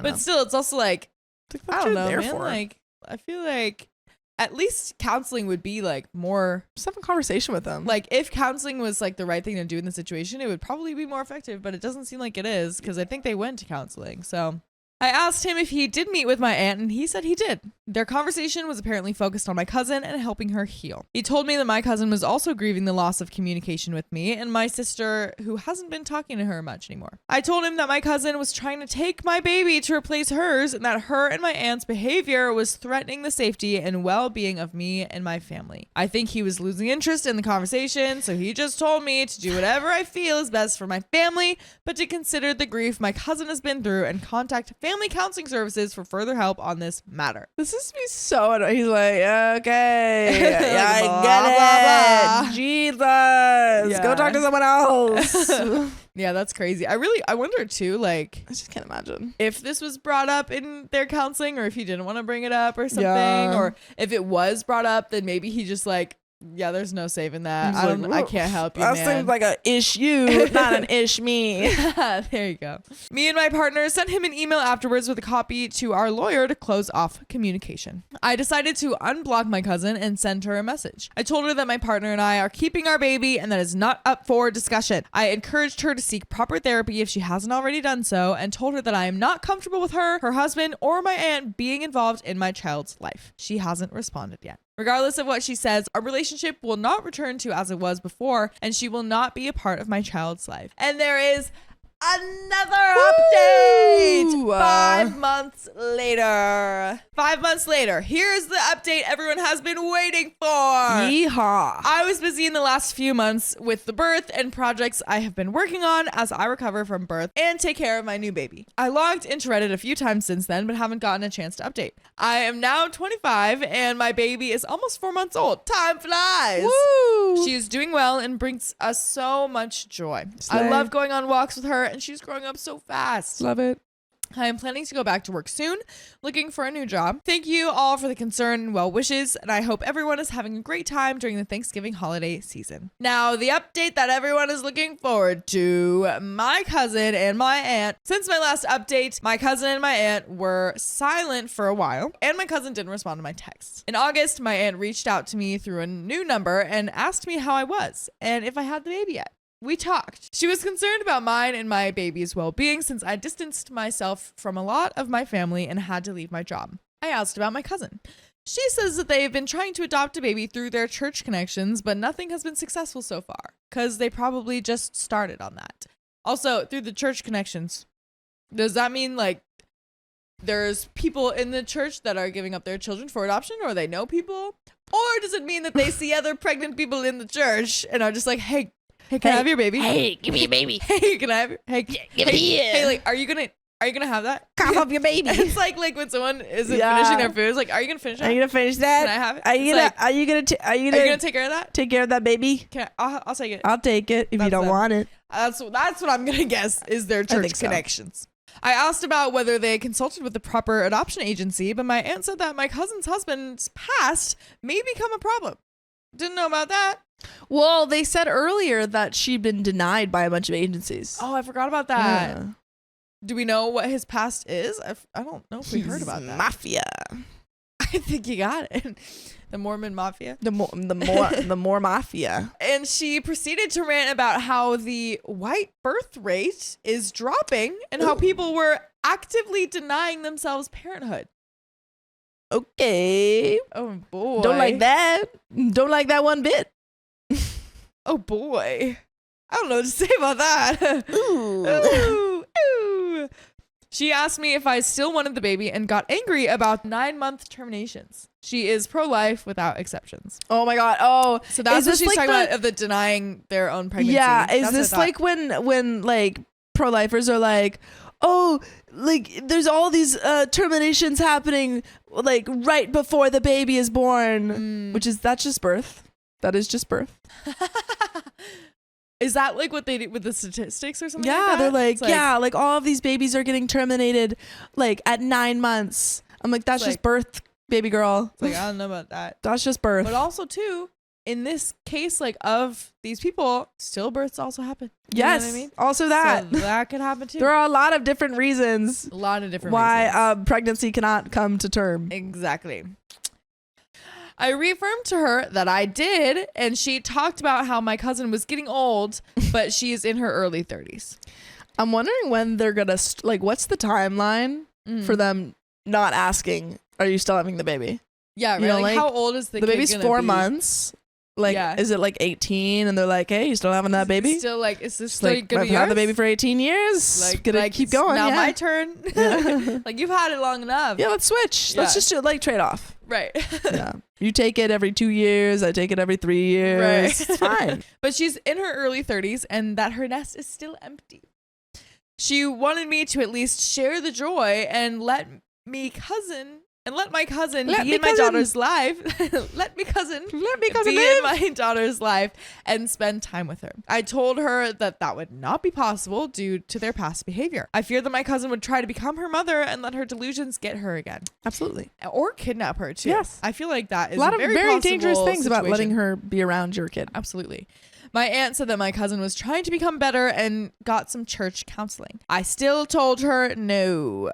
She then asked me if I knew anyone or any resources to adopt a baby. I told her I didn't, and that my cousin and her husband should be careful and patient with trying to become parents. My aunt emphasized how becoming parents was important to my cousin and her husband because they deserved children at this point, and No for one their deserves children. Yeah, I don't know what that means. Like, are you saying that OP doesn't deserve Yeah. children? Is that Also, the what's happening? child, like having a child is not for you, the parent. Like Yeah. you as a parent are there for the child. Right. Not the other way around. Right. And for their reputation, Oh my god. whoa, they deserve children at this point, and for their reputation since everyone around them is reaching the parenthood milestone. Girl, you're like, everyone else is having one. I want one. Not fair. Like, I get it that you can't, and that's It's heartbreaking. Yes, it is really sad. However, but this like- this Yeah. You can't just react with this and just expect her to give you a baby. one. You can't keep trying to steal babies. Stop yeah, it. because it's like, well, then what about them? Yeah. What about No, them? they don't have a baby. They don't deserve a baby. Yeah, exactly. She asked about my future family plans and pushed me on when I'm going to get pregnant again or have my next child. Girl. You can't have this one. You can't have any of the other ones unless you like pay me to be a surrogate. Me being OP. Yeah. She told me family planning was important, especially after this surprise pregnancy, and asked if they could be involved next time. Involved in the pregnancy? You want to be there when it's conceived? Like, we just be there. Like, we'll just be in the background. We won't even make a noise. Yeah, you won't even know we're there. As the call went on, more and more of her past and unusual behavior became apparent, and I was getting tired of it. I wanted to end the call, but she ended it first because she had some activity. I really hope that she gets help, though. Like, truthfully, like, Yes. this is sad. Very much needs This is sad. real help. Yeah, because she has gone through like a really traumatic experience and like incredible loss, Yes. and has come out of it just not well, Not healthy. and she has these people encouraging her to these crazy ideas. And it's I really hope she gets help. Thankfully, I have my sister to keep me in the loop with what's happening with my aunt and cousin and other matters regarding my family and my old church. Everything my aunt said was apparently true about my cousin. According to my sister, my cousin's overall mental health seems to have improved from her worst, but she still has her deep depressive periods. I mean, until she stops asking for your child, I think you can assume that she's not doing great. She sometimes feels very empty with her lack of children and her worsened relationships with me and my sister. That could be true. That- and I mean, I'm sure not that something is that true. needs to be ignored. However, No, that's something again- that should be looked at. Yeah. Because that is that's a very common feeling for women who lose children. Yeah. And or who can't have children. Like, it's totally understandable to be sad and depressed and to have that jealousy even or longing. But when it comes to a point like this. Yeah, you can't react in this way. No. And it's also like hard because she obviously can't see that like the worsened relationships with me and my sister is because further of isolating. Yeah. these like unhealthy reactions. The thing is that if she was like reacting better, she'd probably be able to be around these kids. Yeah. Like, she'd probably be able to have a relationship with these kids. And yet exactly. she's in trying to pull them closer to her, she's pushing them further away. So maybe OP can like explain that. Yeah, it's like, I want you to be around the kids, but you can't keep trying to take them. Right. But we always want you to be around us. All you have to do is listen to episodes just like this one on Spotify, Apple Podcasts, or your favorite podcast app. Just search OK Storytime. Do it. We'll always be there for you. We'll always let be you come there. around. Don't We'll let worry. you around Yeah. us. But there is a little bit more. My cousin and her husband are also trying to find an IVF doctor abroad in hopes of a miracle, since a lot of their options are shutting down here. My cousin apparently still views my baby as something she lost. Interesting. But she believes God will give her kids soon and has been trying to get her sins forgiven. We are skipping Thanksgiving with my side of the family in a few days for obvious reasons. I am going back to the workforce soon, likely after all the holidays.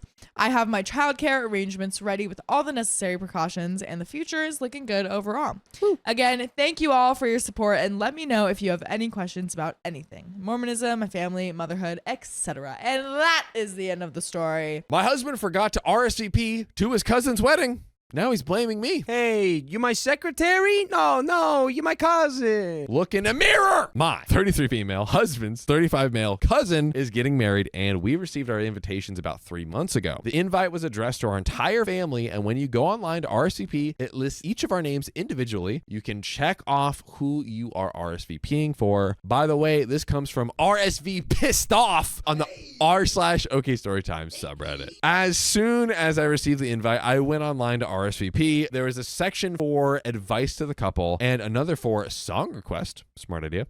I checked all our names and filled everything out immediately. However, my husband said he needed time to think about the advice he wanted to give and the songs he wanted to request. We can't just RSVP now. We got to really think about these extra boxes, the optional boxes we got to fill in, right? Yeah, I don't want to answer wrong. All right, no big deal. I'll wait for him to figure it out. But later that night, I wanted to ask if we could finish the RSVP together, but he got frustrated and snapped at me like, God, no, I haven't had time to think about it. Please don't rush me. I need time. I have a lot of thoughts. I need time for these thoughts. I decided to leave it alone because since he can be dramatic sometimes and to pick your battles and whatnot. 3 weeks have passed by and I started to feel stressed because the RSVP, the response s'il vous plaît, deadline was approaching. Gonna rub it in their faces. Good job, John. Every time I asked about him, he still wasn't ready, saying that he hadn't had time to really sit down and think about it yet. Eventually, I told him I was going to RSVP for myself and the kids, and he could do his whenever he was ready. I hated the feeling of nagging him about it, and I didn't want to do it anymore. He agreed and said that he would take care of it. Well. Yeah. He meant it in like the New York Tony Soprano way. Yeah. Yeah, don't worry, I'm going to take care of that. What are you, the You just threw it in the garbage. What are you, the penguin? Hey, damn it. Yeah, actually, yeah, kind of, a little bit. 2 weeks went by and the deadline passed. I was at his cousin's bridal shower when she said, I'm so sorry that your husband isn't coming to the wedding. I immediately realized he had forgotten RSVP. No. To respond, s'il vous plaît. Response, s'il vous plaît.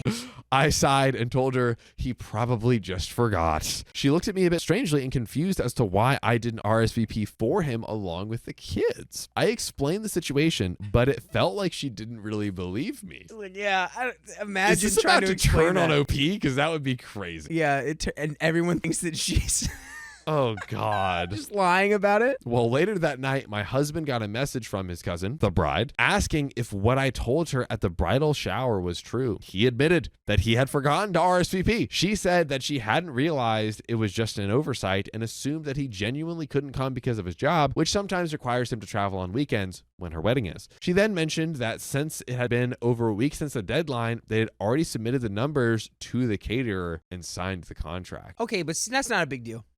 That's honestly not a big deal. No? You bring a lunch. Well, what about your seat? Are you bringing a lawn chair? Bring a lunch. I guarantee you that they can bring one more chair. She also said she hadn't made the seating chart yet, but couldn't guarantee they could adjust the dinner arrangements at this point. I told my husband not to make her go through all that trouble because he forgot to RSVP. He insisted that he wasn't going to miss his cousin's wedding and asked why I just didn't RSVP for him if I knew he was going to miss the deadline. Dude, no way. He said, you know I'm this incompetent. Why did you let me do that? Why did you you put me in charge of mail?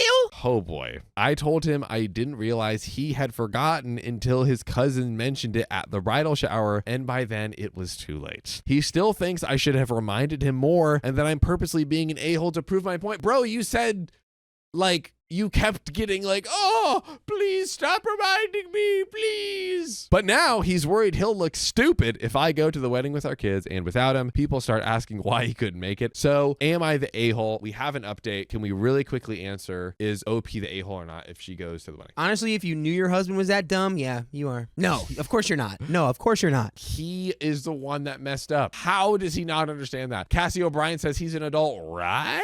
Right, exactly. But there is an update where the fallout will be revealed. Maybe.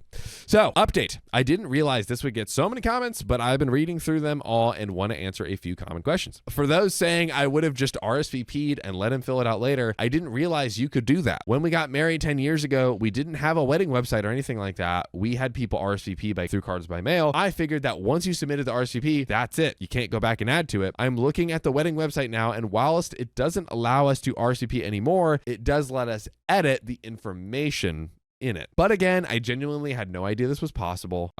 If I had remembered that he hadn't RSVP'd, I would have done it myself, but I actually forgot because of the next point, which is, for those asking if he has ADHD, yes, he does, but so do I. And both of our kids, we met in an ADHD support group in college. So I think, given that, I think I need to clarify, because I feel like it could be really easy to interpret me saying rat brain as like a besmirchment. It's more just like, I have rat brain. I'm a rat brain What did you individual. say earlier?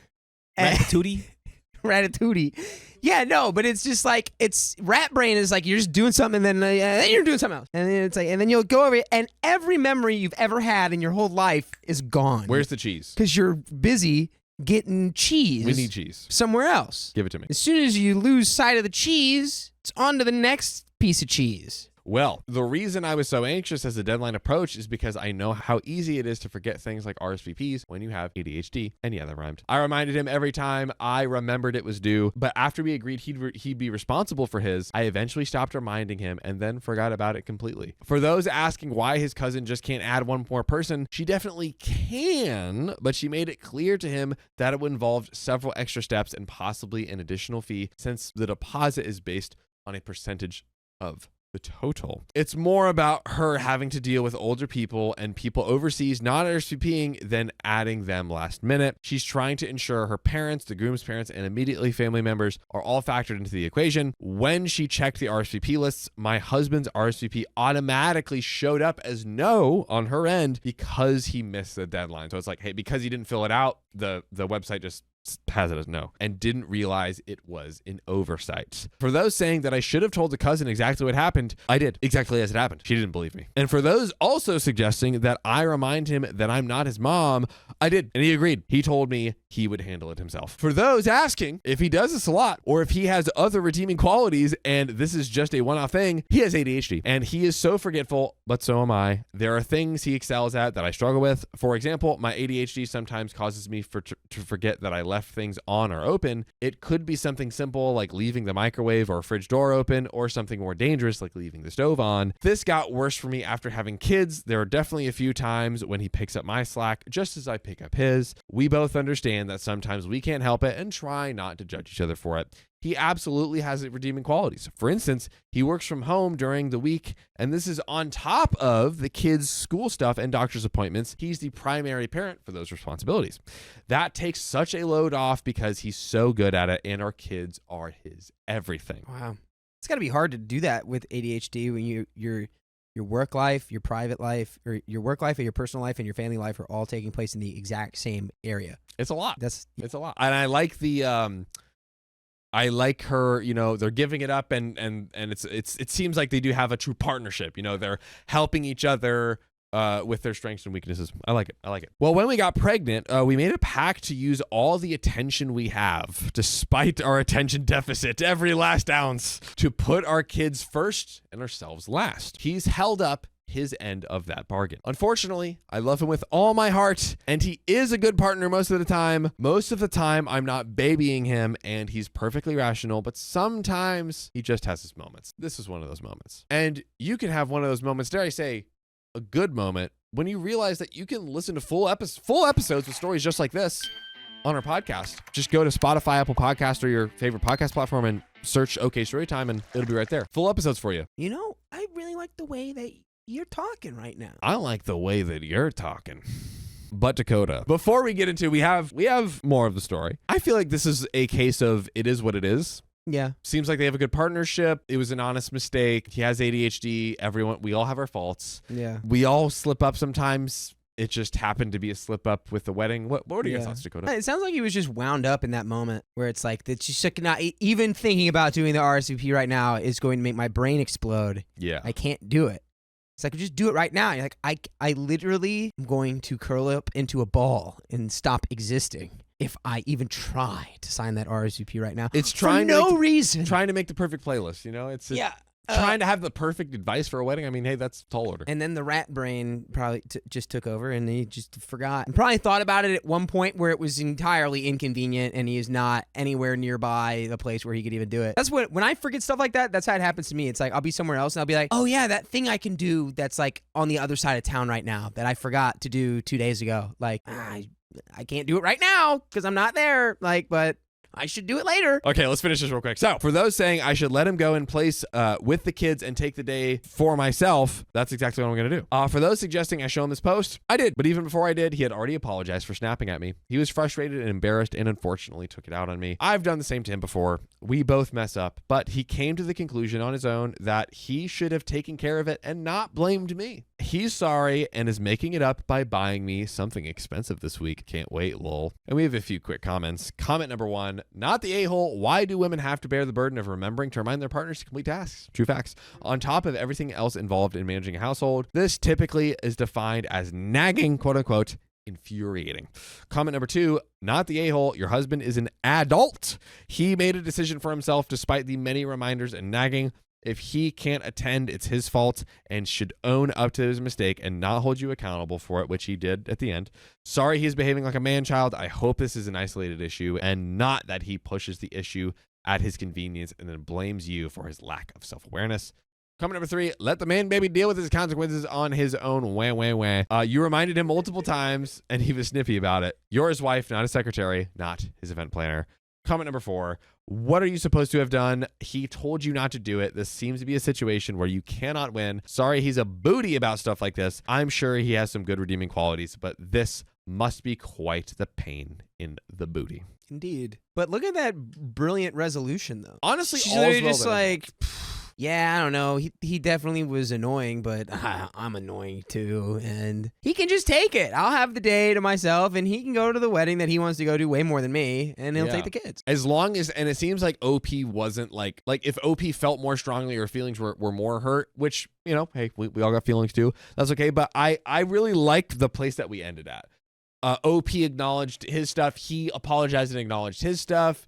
And OP said, hey, take my place in the wedding so you can see your cousin and happily ever after. Yeah, I feel like it's a great little microcosm of like, My sister-in-law wants to raise our children as siblings. I refused. has anyone told her that's not how that works? What if you raise them as cousins? What if you'd had another kid and then they have a sibling? I know the title is confusing, but let me explain. Me, 28 female, and my husband, 28 male, have been together for 9 years. Married for 4. We have a baby girl together. By the way, this comes from Significant Run, 1849. And if you want to submit your own stories, go to r/OK Storytime subreddit. Creature Play says, Victor Nation, how we feeling? About my husband's family. My husband was an only child until he was 10 years old. His aunt, mother-in-law's younger sister, and uncle fell into eternal sleep in a car accident. Oof. My mother-in-law and father-in-law adopted their nephew / my husband's cousin. Biologically, my husband and brother-in-law, 24 male, are cousins. Legally, they are brothers. Until he started dating his now wife, I had a great relationship with him. But his wife, my sister-in-law, 32 female, never liked me. I don't know what her problem is with me, but she was always distant and condescending. We were cordial for family's sake and kept our distance. Other than that, I have a wonderful relationship with my in-laws. There is something you guys need to know about my mother-in-law. She wanted a girl child, but ended up with 2 boys. My mother-in-law's older sister has 3 boys. So everyone in my husband's families are boys. When my daughter was born, my mother-in-law and sister cried with happiness. She is the first and only granddaughter on both sides of our families. My brother-in-law really respects and loves my mother-in-law. When my sister-in-law got pregnant, she announced that they are definitely going to have a girl child too, even though it is too early to know the gender of the baby. She was really disappointed when she found out they're gonna have a boy. I don't like that attitude, man. If you're not ready to have If a you're not boy ready to or have a girl, either- you're not ready to have a kid. If you're not ready to have a baby, then don't have a baby. And if you really are like, I need a girl, go adopt. High key, my cousin just announced that she was pregnant. I asked her, and like they kind of kept it secret from us. So she's known for like a couple months, and she's like, "It's a boy," and they were like, "We really wanted a girl, but we're happy, but we really wanted a girl." I was like, "Come on, guys, are you happy it's a boy?" You're like, "Yeah, we're just happy." Yeah. You get a kid, man. Get a kid. I was like, "Just try again." She promised my mother-in-law to give her a granddaughter soon. My mother-in-law told her she is happy if both the baby and mom are happy and healthy. She doesn't care about gender. Recently, my sister-in-law and brother-in-law found out that they cannot have more kids. This Sunday, we gathered at my mother-in-law's elder sister's house. My husband's cousin's girlfriend asked me if we will have more kids. I was honest and told her, I don't know. We probably won't because our lives are pretty busy with the office and a toddler. My sister-in-law told me that we can raise our kids as siblings. I was confused and asked her, what does that even mean? The woman who doesn't like you wants your kids wants to your be kid. siblings with her kids? She replied, since neither of our kids might not have siblings, we could raise our kids together. She said we can meet every Saturday and Sunday so that the kids can spend some time together. Actually, okay, but this is just cousins. Yeah, what you're Why do you describing have is to like say siblings? friends, cousins. Yeah, just say like, hey, like, can we raise them closely? When the kids grow, they will share their chores, snacks, and toys at both our houses. Okay, that's a little weird. The chores part. They will be joining the same school and have the same circle of friends. My sister-in-law wants to be my daughter's confidant and secondary parent to my daughter so that she will experience raising a daughter. And my husband can do the boy things with their son so that he will experience raising a son. This is unhinged. You don't do this. They're not No. collectibles you can exchange. She's Your like, children. Let's trade. I was flabbergasted. I told her, no, we're not going to do any of those things. My daughter and nephew are going to grow up like normal cousins. Sister-in-law was mad. She said, I'm depriving my daughter, a sibling, and my husband a chance to parent a son. I was honestly pissed and told her if I feel like my husband wants to have a son and my daughter needs a sibling, then we will have another child or adopt one. She started screaming. I don't know what happened because we left pretty quickly. I talked to my husband's cousin. She told me sister-in-law was seething with anger and everyone is confused about my sister-in-law's behavior. I am cuddling my kid and her comments about being my daughter's confidant and secondary parent is giving me a bad taste. So Reddit, am I the a-hole? What do you guys think? My best plan of action would be, and there is an update. Absolutely do not entertain this for 1 second.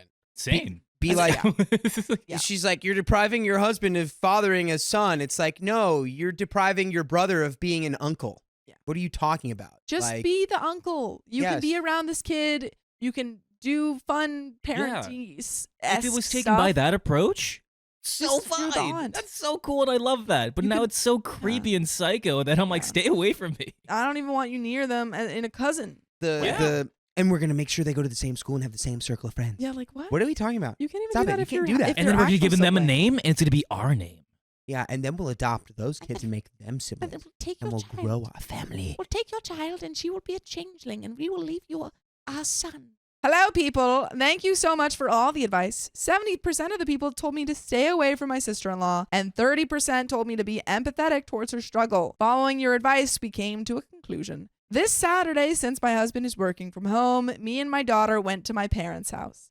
We had a pool party. It was so fun. After the party, I was checking my phone. There were missed calls from my sister-in-law and husband. I called my husband and found out that my sister-in-law came to our house with my nephew for bonding time. My husband firmly told her not to come unannounced, and we already had other plans. There were messages from my brother-in-law to please meet at a cafe the next day. Me and my husband decided we will be meeting with only my brother-in-law. Next day, we met my brother-in-law. He apologized profusely for his wife's behavior. He had no idea about her plan. That's even crazier. How did you She not did this know? without consulting the other party. You crazy. It's nuts. He promised us she will not be parenting our daughter. He explained the reason behind her behavior. My sister-in-law does not have a good relationship with her parents, considering how well my mother-in-law treated her. She wanted to fulfill my mother-in-law's wishes about granddaughter, so she hoped she could have a daughter. Well, you can hope all you want, but you're not getting your dreams. It's just coming from a misguided place. Yeah. Like, You know what you need? Therapy. yeah, or maybe another kid, or yeah. Don't give this lady another kid. Don't give no, this I'm lady saying, another like, kid. instead of being like, oh, I have to take your daughter and make her Taking my, your daughter. it's like, just Who are you can have another daughter The if you really witch need in a Into daughter. the Woods? Me and my husband accepted his apology and laid out our boundaries. No more showing up unannounced. My sister-in-law is a stay-at-home mom. She used to drop her kid with me every week for a few hours to have alone time. She's like, here, you can be the parent to my child if I get yours. Yes. We decided no more dropping their kid at our homes. Kids will be meeting only at the monthly brunch at my in-laws' home. I don't want my daughter to go completely no contact with her cousin. My kid isn't going to their house. I also don't think it's right to ask a mother to drop the kid and get out of the house. So we will not be taking care of the nephew every week. We are going low contact with sister-in-law and no more talking about sharing the kids. She will not be alone with my daughter under any circumstance. I expect an apology from her. My brother-in-law was disappointed but agreed with the conditions. He told us he doesn't even want to have any more kids because they cannot afford it. Oh, well, there it is. They're just not on the same page at all. My husband, mother-in-law, and brother-in-law went to talk to her. Apparently, my husband was stern with her. He was furious about parenting our daughter and with treating the kids like props. He isn't interested in doing father-son things with him. We will be the aunt and uncle that spoils him. That's all. That's it. She isn't going to be our daughter's confidant. She is never going to parent our kid. She actually lost all of the privileges of an aunt. She isn't going to be alone with our daughter under any circumstances. My mother-in-law assured her she loves her children equally. My brother-in-law wanted her to go through an evaluation, but she firmly refused. She understands she crossed boundaries and she respects her space. She isn't going to a doctor. She was just dealing with the loss of not having any more kids. She apologized to my husband and mother-in-law. She texted me a few hours later and apologized. For now, we will stick to the rules. I feel like her apology is sincere, but I'm going to maintain the distance. I will be protecting my kid. I read each and every comment, so I will be answering a few questions. What's my husband and brother-in-law's opinion on this? They are not okay with the arrangement and shocked too. What's wrong with having a close relationship? Nothing. Absolutely nothing. I love my nephew, but I'm not going to raise them like siblings. Again, it's just the way that she went about it. Raise that was them like insane. cousins. Because that's what they are. That's what they are. Oh, well, yeah. I am happy if they have a close relationship, but I'm not going to force them to act like siblings. What if they hate each other? What are you going to do? Like, you What if they're treat enemies? your brother with more respect. I am not Your happy. weekend brother. Your weekend brother. I am not happy she decided everything about their lives. What about security? We have strong security and wonderful neighbors. I already informed them about this situation briefly, and they told me they have my back. Sister-in-law and brother-in-law don't have keys. Neither do my in-laws. I'm going to check the brakes and locks frequently. Also, in case something happens, my parents will be getting custody of my daughter. Dang, that's scary. What about sister-in-law and nephew? I told my husband about PPD. He discussed brother-in-law and mother-in-law. They tried talking to sister-in-law, but she is reluctant to go. My brother-in-law promised he's going to make sure she will start therapy. My nephew is happy and healthy.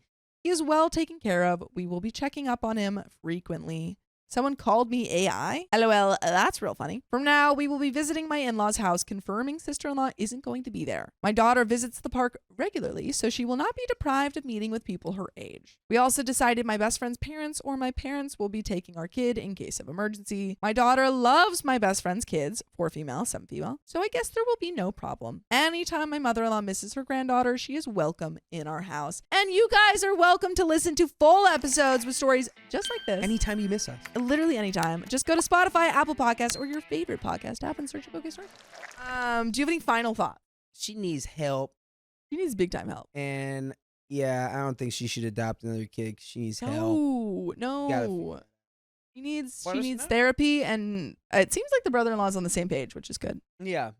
Thank you guys, truly. If there are any queries, I'm happy to answer. Me and my husband had so much discussion regarding everything. It's a combined decision. I didn't go with him because we thought she would feel ganged up. So my husband handled it. Until something major happens, I will not be updating. P.S. I did read the story about women whose sister-in-law wants their baby. It scared the crap out of me. And that is the end of the story.